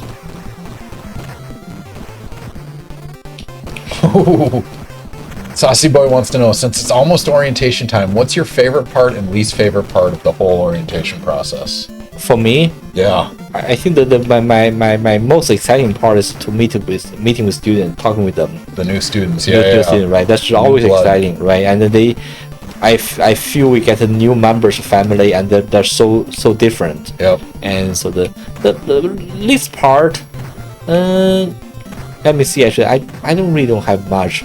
I mean, the days are long. At least if I was a student, my least favorite part would be just how long the days get. Yeah, it can be. Right. I remember when I was a graduate student, I was really excited about actually the program. Yeah. And I'm so happy actually to feel I'm in the party every single day. Yeah. Right. And I think the worst part actually of our students is the last day of orientation. The party's over. And then it's time to class. Yeah, and the rotations and- first day class is really so real. Yeah. Yeah, Back to the real stuff. Yeah, back to the real life. And then, This game is horseshit. It's just locked you in this place and you can't go anywhere. So if Yeah. you hold jump, how high can you go? Hold the jump button. How? I think I have to beat the damn thing. I have to really. I don't know whether I can really Well, there was a box there, and then you blew it up. That's crazy. Yeah. I can't wait to drive those vans again. The vans are the best part of visitation weekend. Yeah. Now, one thing I remember specifically about orientation is like that's your cohort of friends, that's your cohort of colleagues. Yeah. Like I still have friends from grad school that I talk to that are professors elsewhere or professionals elsewhere. Like, yeah, that's a unique. Yeah. And you're nobodies, right? Like before you're prestigious Dr. Yang, like you're just some grad student that's trying to survive. Yeah, yeah. You're all in the same boat. Yeah, exactly. A lot of fun. Yeah, exactly. Also, you can meet with your future wife. Yeah, exactly. That's my wife. In grad school, you guys met? Yeah. During orientation or just in grad school? In orientation, we are in the same year, and we that's awesome. We always sit close to each other. Yeah. And so that's how we got to know each other. So you guys have been married, what, almost 30 years? How long has it been? 20-some years, right? And so we've been knowing each other we've been dating, since our dating, we've been together for 28 years. Wow. Yeah. That's crazy. Yeah, Debbie and I just passed 20 years together. Oh, cool. Yeah, so we met as undergrads, actually. Yeah. Oh, that's even more. Yeah. Yeah. So we've known each other since 2001. We started dating in 2006. Yeah. So yeah. Yeah, I think one of the reasons actually we started dating because we talk about chemistry. That's awesome. And she could not believe somebody really liked theory so much. What was she into? What was her? She was more like analytical sort of thing, and so, she can't believe you like theory that much. Right. I told her my favorite class in college of physical chemistry 1, 2, so on. She said she told me actually afterwards she cannot believe people really like chemistry. And she still married you. Yeah, I think game rules we don't. Interesting part actually. Yeah, we have a colleague that do great on mass spectrometry. Yep. And so I told them too actually. I said when I was in college, my least favorite class is mass spectrometry. And so I feel that's too boring. My wife is doing that mass spectrometry. Yeah. I mean, that's good. Then you have different perspectives on things. Yeah, I think so. We don't have to talk about this. Man, this will be forever on YouTube. Yeah. Are your kids gonna watch the stream? Are they gonna? Do they know you're on here? Yeah, actually, my younger one, he's very curious about my life. That's awesome. So it'll be forever on record. Yeah. All right, ladies and gentlemen, it is that time of the night. Before you press start, we close every single stream with our guests being forced to play NARC. And so Wei played this game 4 years ago and still remembers it because it's such an excellent game. Just kidding. But since then, I got this. Actually, on a conference trip, I got a copy of the cartridge for NARC. Cool. And so it's a bargain bin game for the NES. Bargain bin in that back in the day when you had Blockbuster videos, they'd leave this in the bin and then you'd grab it and just buy it for $5 on the way out. This was one of those discount games that I had. Started out as a joke, and now I make every guest play it. And so, Wei, NARC. No one had the guts until now. You are Max Force. Your mission: bust Mr. Big and destroy his dreaded criminal empire. Seize all contraband, stolen money, illegal weapons, use rocket bombs, high-powered machine guns, apprehend all suspects, protect the innocent, punish the guilty, stop at nothing. And so, you are an NARC agent. You are going to win the war on drugs. And so, whenever you're ready, go ahead and press start, and we will time how long it takes you to get through this game. Okay.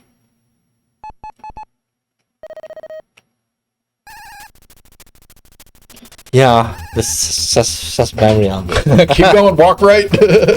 So if you hold A, it's bullets. If you tap A, it's rockets. There's no advantage in shooting anyone or killing anyone. Just keep walking right. Okay. Keep walking right. Find a door. Your only goal right now is to find doors as quickly as possible and maybe practice some jump rockets. Lori, right, love the vans. Yes. What is his time to beat, as in his previous time? Oh, I'm going to look that up right now. That's a good question. It was a longer time, yeah. Yeah. Because actually, they're very distracting. Because they're very red card right there. Yeah, we'll keep Wei on task. Yeah. So you were 35 minutes last time. Wow. And so grab that card right there. See that red thing on the ground? Walk right. Find a door. Walk right. Walk right. Keep going right. Yep, keep going right unless I tell you otherwise. But you did beat Scott Stagg his first round, so 35 minutes, not too bad. There's your door. Go through that. Perfect, go right. You'll find a card slot at the end. So yeah, we're going to try to beat 35 minutes. That's not too bad. Saucy boy. So what I'm hearing is to get a date, I might need to talk about making magnets all the time. Yeah. Maybe. I mean, if you have the right person that listens to you, Yeah. you found your destined partner on that. So yeah, making progress. But if you guys have questions for Wei, you can distract him while he's trying to do it. Guess it'll also help prepare for candidacy. Yeah, absolutely. Yeah. I mean, being able to explain your science to non-experts also helps a lot. Yeah, Whether it's exactly. in your domain or just someone in general. Yeah, I think really two parts. One's your passion. Another part should be organize your thought. Yep. When you can organize your thought, you have passion, it will deliver a good one. Yep. No, it's true. I mean, explaining my science to my wife has been very helpful. She proofreads sometimes. Alright, so coming up here, you're going to hold the shoot button. So instead of rockets, you want bullets. Yeah. And what you're going to do is you're going to come up on the guys wearing black. You need to shoot them at close range. One of them's going to drop a blue card. So kill, walk back the other way. Oh, the dog, you can push both buttons and you can squat and shoot. But yeah, you kind of want to be over in this area for some reason. You're going to shoot them with bullets. So hold A, back this way. Eventually, so this is an RNG. It's like a 1 in 6 chance they drop a card. I see. You have to wait for the card. Yep. And you have to be close to them when you shoot them, otherwise they won't drop a card for some reason. Oh, I see. Okay. Nintendo programming did that. This dog's annoying. Yep. Drug dogs. Said nothing about dogs on the cartridge. Yeah, questions for Wei, throw those in chat. We've talked about a lot of things already. He's happy to answer. We can distract him so he's got pressure to beat his previous time. Back the other way.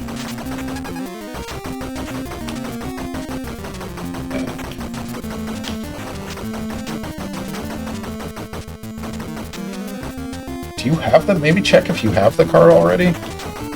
Check the exit. Yeah, just try and. Yeah. You might have picked it up. So hit this thing over here. No, you don't have it yet.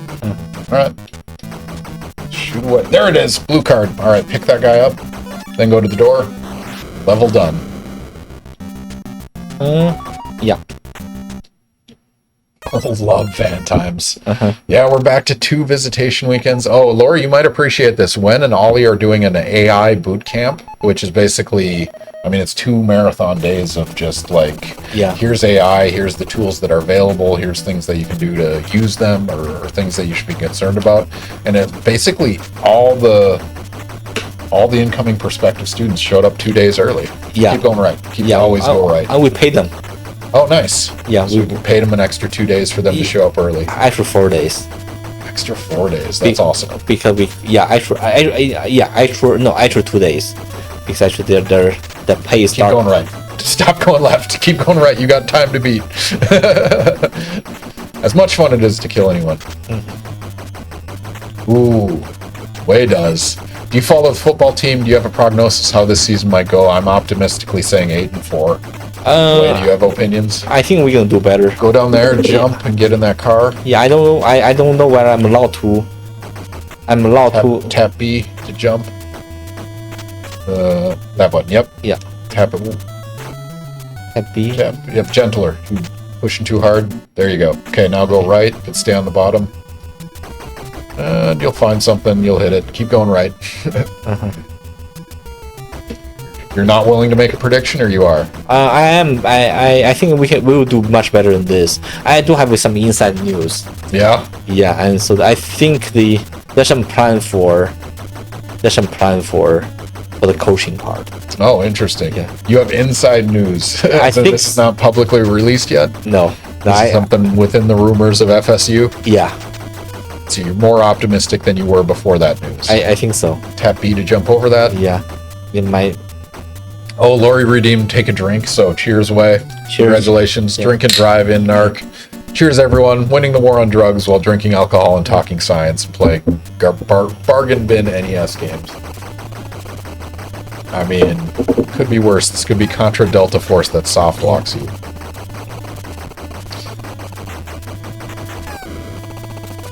So you think 8 and 4, or what are you thinking? I think we will do better than that. I would say 9 to 3. 9 and 3. Yeah. I think we will do better this time. I think we are really prepared for this. And Saucy Boy says, I'm not sure how I feel about Ashton Daniels at quarterback, but surely they can't be as bad as whatever 2024 was. That's true. Jump over, go right. Yep, keep walking right. I think that's true. Yeah, but I think we are really more prepared for than before. There's a lot of pressure. I think pressure really become the good force. And I'm still waiting for my President's Box lottery tickets. Yeah, actually, this year we're gonna work with the president office on this. There'll be one day called Cancer Day, and so they will be the plans to talk about Bob Holton's contribution to FSU. Oh, that's fun. Yeah, we are working on this now together. Yeah, going right. Yeah. No, that's cool. That's at a game or like at a game, related to a game. Yeah, will be. I think it will be officially recognized on the game. That's awesome. Right. So we are working on it together. So you're gonna bring Holton's kids in with the. And that's part of the plan to invite some of them.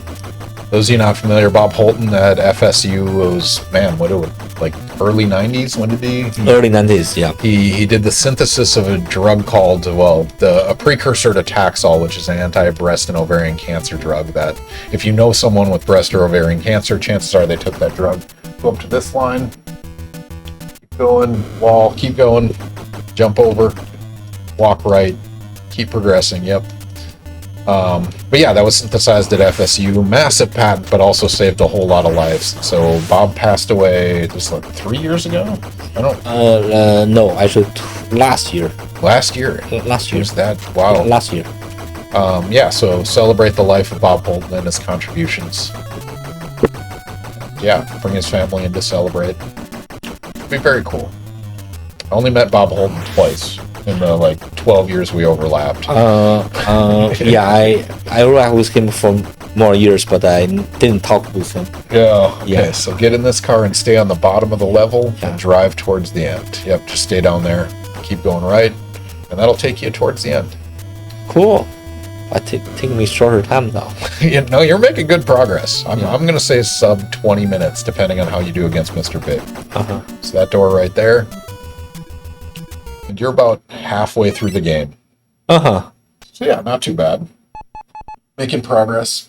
All right, list of questions. I don't know what I should be asking you. Maybe we should ask Chad a question. We haven't done one in a while. What prediction should we do? First calculator? First calculator. That's a different question. Yeah, what do you want to... Probably can ask something about GPU. What's the most powerful game in GPU?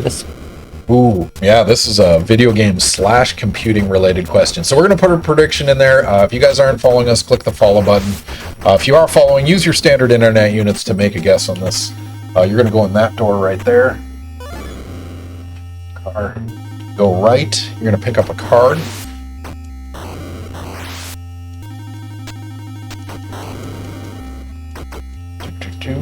Go through the door up there and hit left. Oh, so yeah, once you go through the door, go all the way to the right, you'll see the last door. You don't want to press up any longer than you have to because it'll put you back in the room for some reason.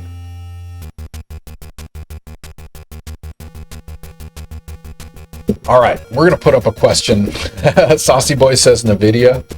All right. So here's the question for you guys. What is the most powerful gaming GPU card right now? Is it the GTX 5090 or the GTX 4090 Ti? Which one is the most powerful? And this is in terms of processing power. So up and then left. Nope, don't press up too much. So you're going to do that again. Go through the door. Farthest right one. Rockets is a good choice here. It just blows them away right away. All right, so press up enough to go through the door and then don't press up anymore. Just tap it. Good. Just shoot a rocket. Oh, there we go, left. Okay, you see that card slot? You're hitting that card slot. And then you're good. All right, yeah. So what's the most powerful gaming GPU card right now? I mean, this is the most powerful in general, right? This is used for computations as well. Yeah. Yeah. Okay. So you guys have about a minute to answer that question. Note you're on Ask a Scientist Gaming Honor Policy. Make that decision based on what you've seen of, I don't know, NARC or Tetris 2. I don't know what would help you answer this question. But yeah, what's the most powerful gaming GPU right now?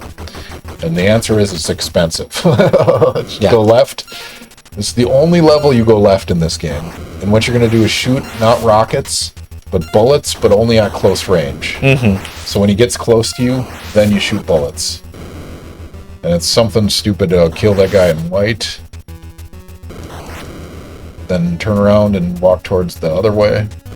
Shoot bullets. So hold A.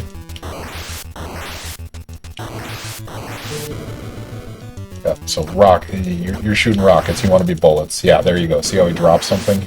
Eventually he'll drop a green card. So kill that guy. Turn around and go the other way. Last 5 seconds, put your predictions in there right now. Which is the most powerful gaming GPU card right now? So bullets. So turn around and go that way. Nope, not rockets. You can't tap rockets. It's got to be bullets. Hold the trigger. Yep, that one. So go back left. So you can't shoot him on that end of the screen. It's dumb. You have to wait till he gets closer. So shoot the guy in white. Then bullets. There you go, green card. All right, pick that up, go through the door, and you are good. All right, Wei, what's the answer? What's the most powerful gaming GPU right now? It's a 5090. GTX 5090. Yeah. It's very expensive now. How much does that cost? Probably about $5,000-$6,000 now. Jeez, $6,000. Congratulations. 5,000 probably. 5,000. That's crazy. And this is because the AI data centers. Or I think it's a gamer. Keep going right. This is a gamer's card. It's still not the professional card yet. Oh, really? Yeah. So no one's doing computations. So we're going to just keep going right. And we use actually the gamer's card because to us gamer card is really good. Yeah, but you don't use AI for AI. That's not AI needs a better card than that. Oh, interesting. So many clowns. But you can do some AI. Some people use that for AI. Yeah. But professional center they don't use it. GTX 5090. Yeah, I don't even play games that are good enough to merit that door right there. It's very fast. Yeah. The cooling is really right. And you have all these key cards, so as soon as you see the key card slot, go directly to them. But yeah, last minute questions for Wei. If you have them, throw them in chat. Also, if you have suggestions on who we should raid, we're going to be done in about, I don't know, 12 minutes or so, depending on Wei's time. If there's people on that you think we should raid, usually science related, but we're pretty flexible. If you have someone that's interesting that might be interested in us, yeah, it's a good way to reach broader audiences. Man, is there any questions on the list I didn't ask you that you wanted me to?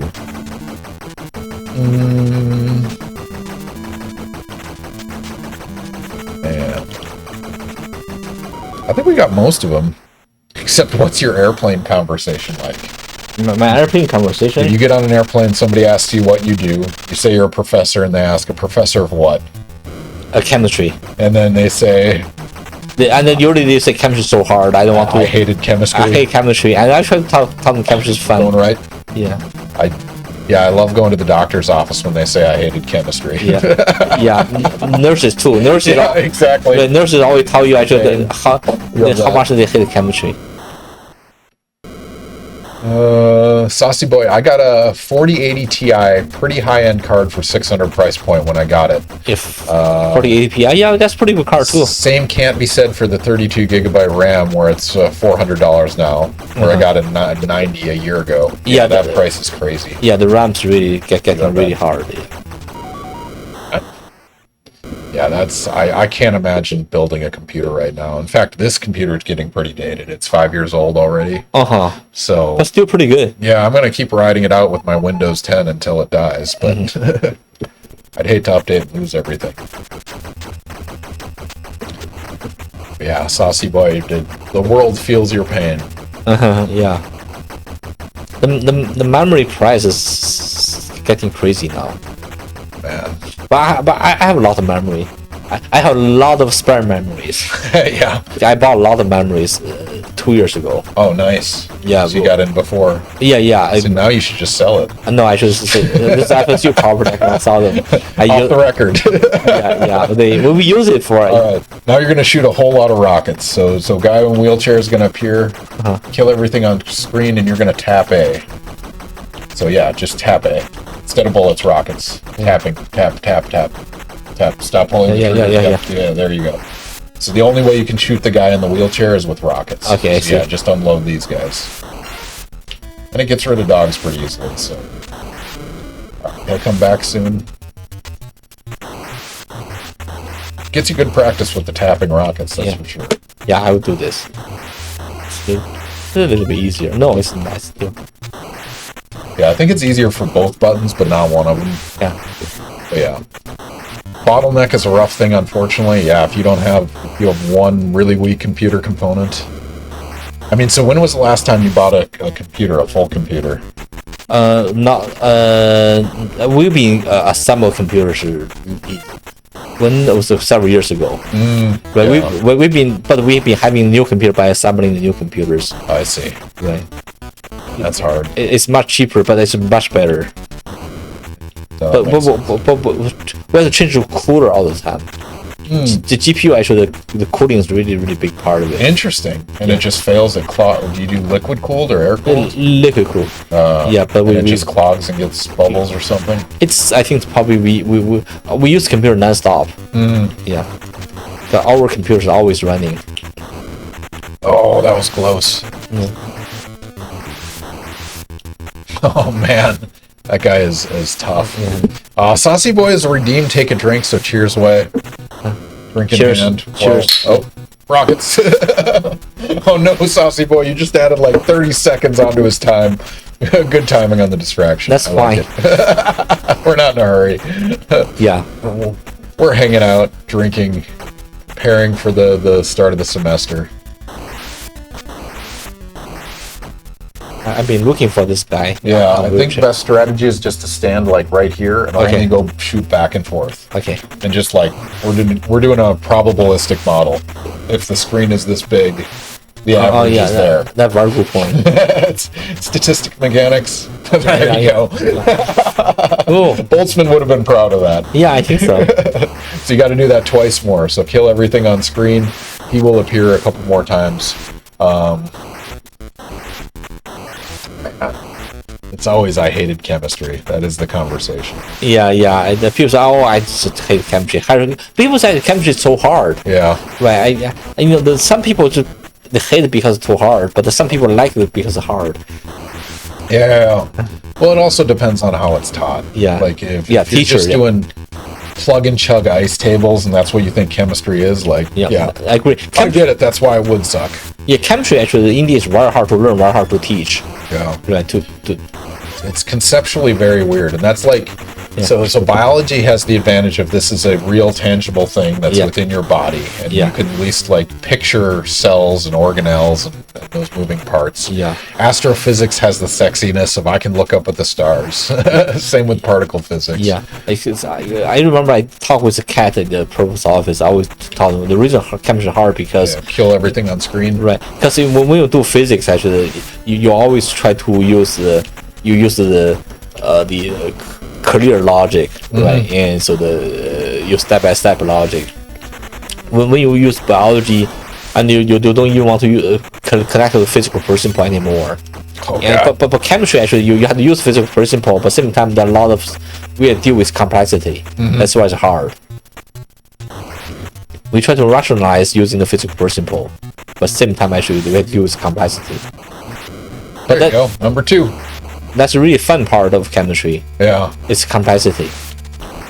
I mean, I like the level of understanding. Yeah. Saucy Boy, my favorite thing people ask me every time when I tell them I'm in grad school for chemistry is if I make certain blue crystals from Breaking Bad. The irony, of course, is that if you make pure meth, it should not be blue at all. It should be perfectly clear. Oh, there you go. Okay. He's going to dissolve and drop a card. Stay right there. All right. go on to the right. The keycard slot is up there. And now we are on to the final stage of Mr. Big. It is time for the jump rocket to the head. Cool.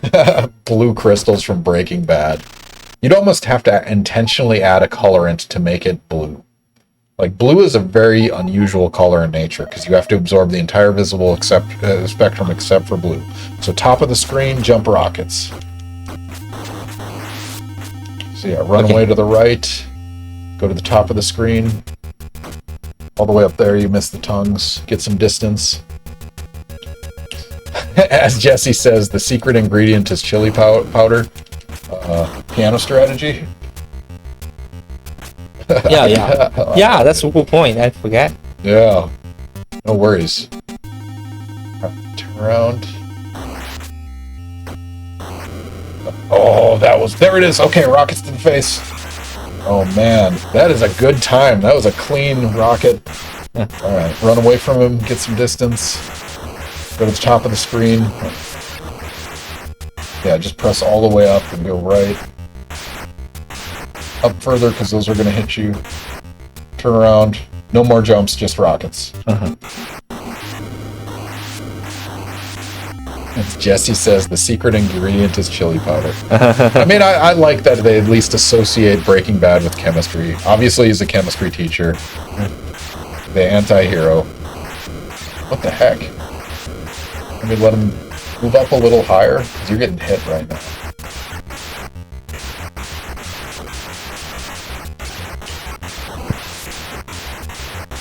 Run away.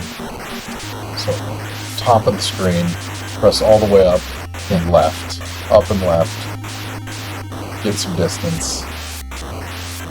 Just keep holding left. You'll get away eventually. Stay at the top and turn around and shoot rockets. Alright, stop there.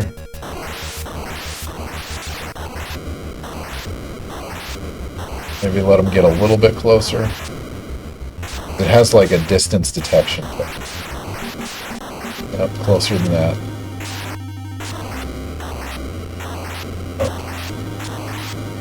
Oh, let him move in.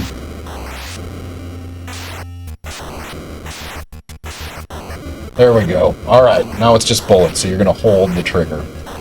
Or hold A, just hold A, yep. And then you're going to get down between these black lines. Yeah. And then, yep, so get some distance. And then turn around and just shoot at him. Get some distance. There's one. Nice. Alright, Wei's pretty close. Suggestions on who we should raid, throw those in chat. Alright, nice. Now run away the other way. The key is going to be just shooting and up and down. So left, get some distance. That's boss. I think you're going to beat your previous time, though. I'm optimistic. So move up and down a little bit. Shoot him straight on. You'll never kill him. He just gets on top of you and just walk, get away from him. Yeah, that's the key, is don't let him get on top of you. Now you're dead, walk. Get away. Pick a side, yep. Get some distance. Turn around and shoot. Up, move up and down, left, go back, run away. Yeah, don't run towards him. There's no advantage in running towards him. Alright, turn, stop, shoot. Move up and down while you shoot. There you go. That's perfect. Get away. Yep, that strategy will get you through it. This game is terrible. I apologize. Anyone, you guys should all play it. It's excellent. No, it's like Contra is a good game. This is a game. All right, we got another one. So walk right, get some distance. Got one challenging vertebrae, and then the last two are easy. All right, turn around. Just move up and down while you're shooting. There you go. All right, turn and shoot. Should be done. Nice. Go right. Card slot. Cool. That is it. Mr. Big. Cool. Defeated. Now you just have one level after this and the game's over, but next level is just walk right and find the card slot. All right, get in that guy. Nice. All right. Theoretically, you could collect gold, but you don't want to because it's going to waste time. This is it. The gold is money is always a distraction. Yeah, that's how they get you. Yeah. All right, and 25:58.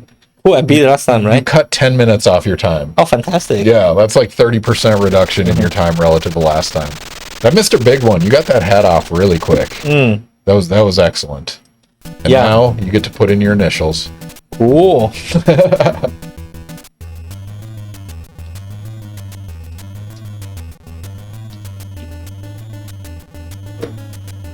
Let's say it's A, maybe.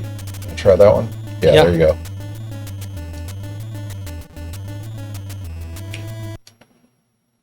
Congratulations. Thank You you. are the top scorer. Until I turned the game off. You did it. You won the war on drugs. It only took 25 minutes and 58 seconds, not the trillions of dollars we've spent already, but Very cool. so it goes. Oh, all right, everyone. That is it. That's 3 hours up, 3 hours down. We are exactly on time. So Fantastic. congratulations on your win. Your time was perfect. Yeah, thank you for having me here. The timing was excellent. So we took this journey from Contra. You beat Contra, which is fun, playing it, 40 years later. Played some Tetris 2, Contra Force, which is terrible. And then we closed the night with NARC and won the war on drugs. Wei, congratulations. Thank you. Any parting words for the audience? Yeah, I think it's really, really nice to be here. Yeah. But I think the key part really keep being curious. Yeah. Right. These questions are really terrific. Yeah. Keep asking the same questions. Yeah. Right. Even if you don't have an answer, asking questions really, really a key part for the life. Exactly. Yeah. Scientists and citizens alike always be asking questions. Yeah. All right, Wei, it's been a pleasure. It's always, well, I mean, we see each other regularly, but this is a very unique venue. Thank you for drinking, gaming, and talking science with me. It's been a lot of fun. Yeah. And thank you, the audience. Your questions always make it a worthwhile endeavor, and we just have fun during the journey, making us take drinks, making us, give factoids and answering predictions. So congratulations on the winners of the night. But yeah, that's the end of our stream. We're going to take off. We'll stick around. We'll find somebody to raid education related. In 2 weeks, our next guest will be Dr. Lisa Chadwick. And I have NIH program officer. She's actually the associate director of one of the, I don't remember what they're called, like divisions or whatever it is. But she knows genomics and genetics and epigenetics. That's her expertise. And so, yeah, she's going to be the guest in 2 weeks. She was a guest also about 4 years ago. So she's a returner, but now she's moved up the ladder at NIH. And she's going to play some Super Paper Mario. So we're going to do a Wii emulator for the first time. Or she's going to bring her Wii over and we're going to get an HDMI converter. But nonetheless, we will play some Super Paper Mario, which I've never played. So I'm excited to go after that. So thank you all for joining us. Thank you. It's always a pleasure to have you join us for the stream. Check back in 2 weeks. If you're not following, click the follow button. You'll get notifications when we go live. But yeah, mark your calendars. 2 weeks from now will be, what is the date on that? It's August 19th, week before classes start. So good time to come and celebrate and drink. All right. Well, stick around. We're going to raid somebody, but yeah, hopefully we will see you guys again in 2 weeks.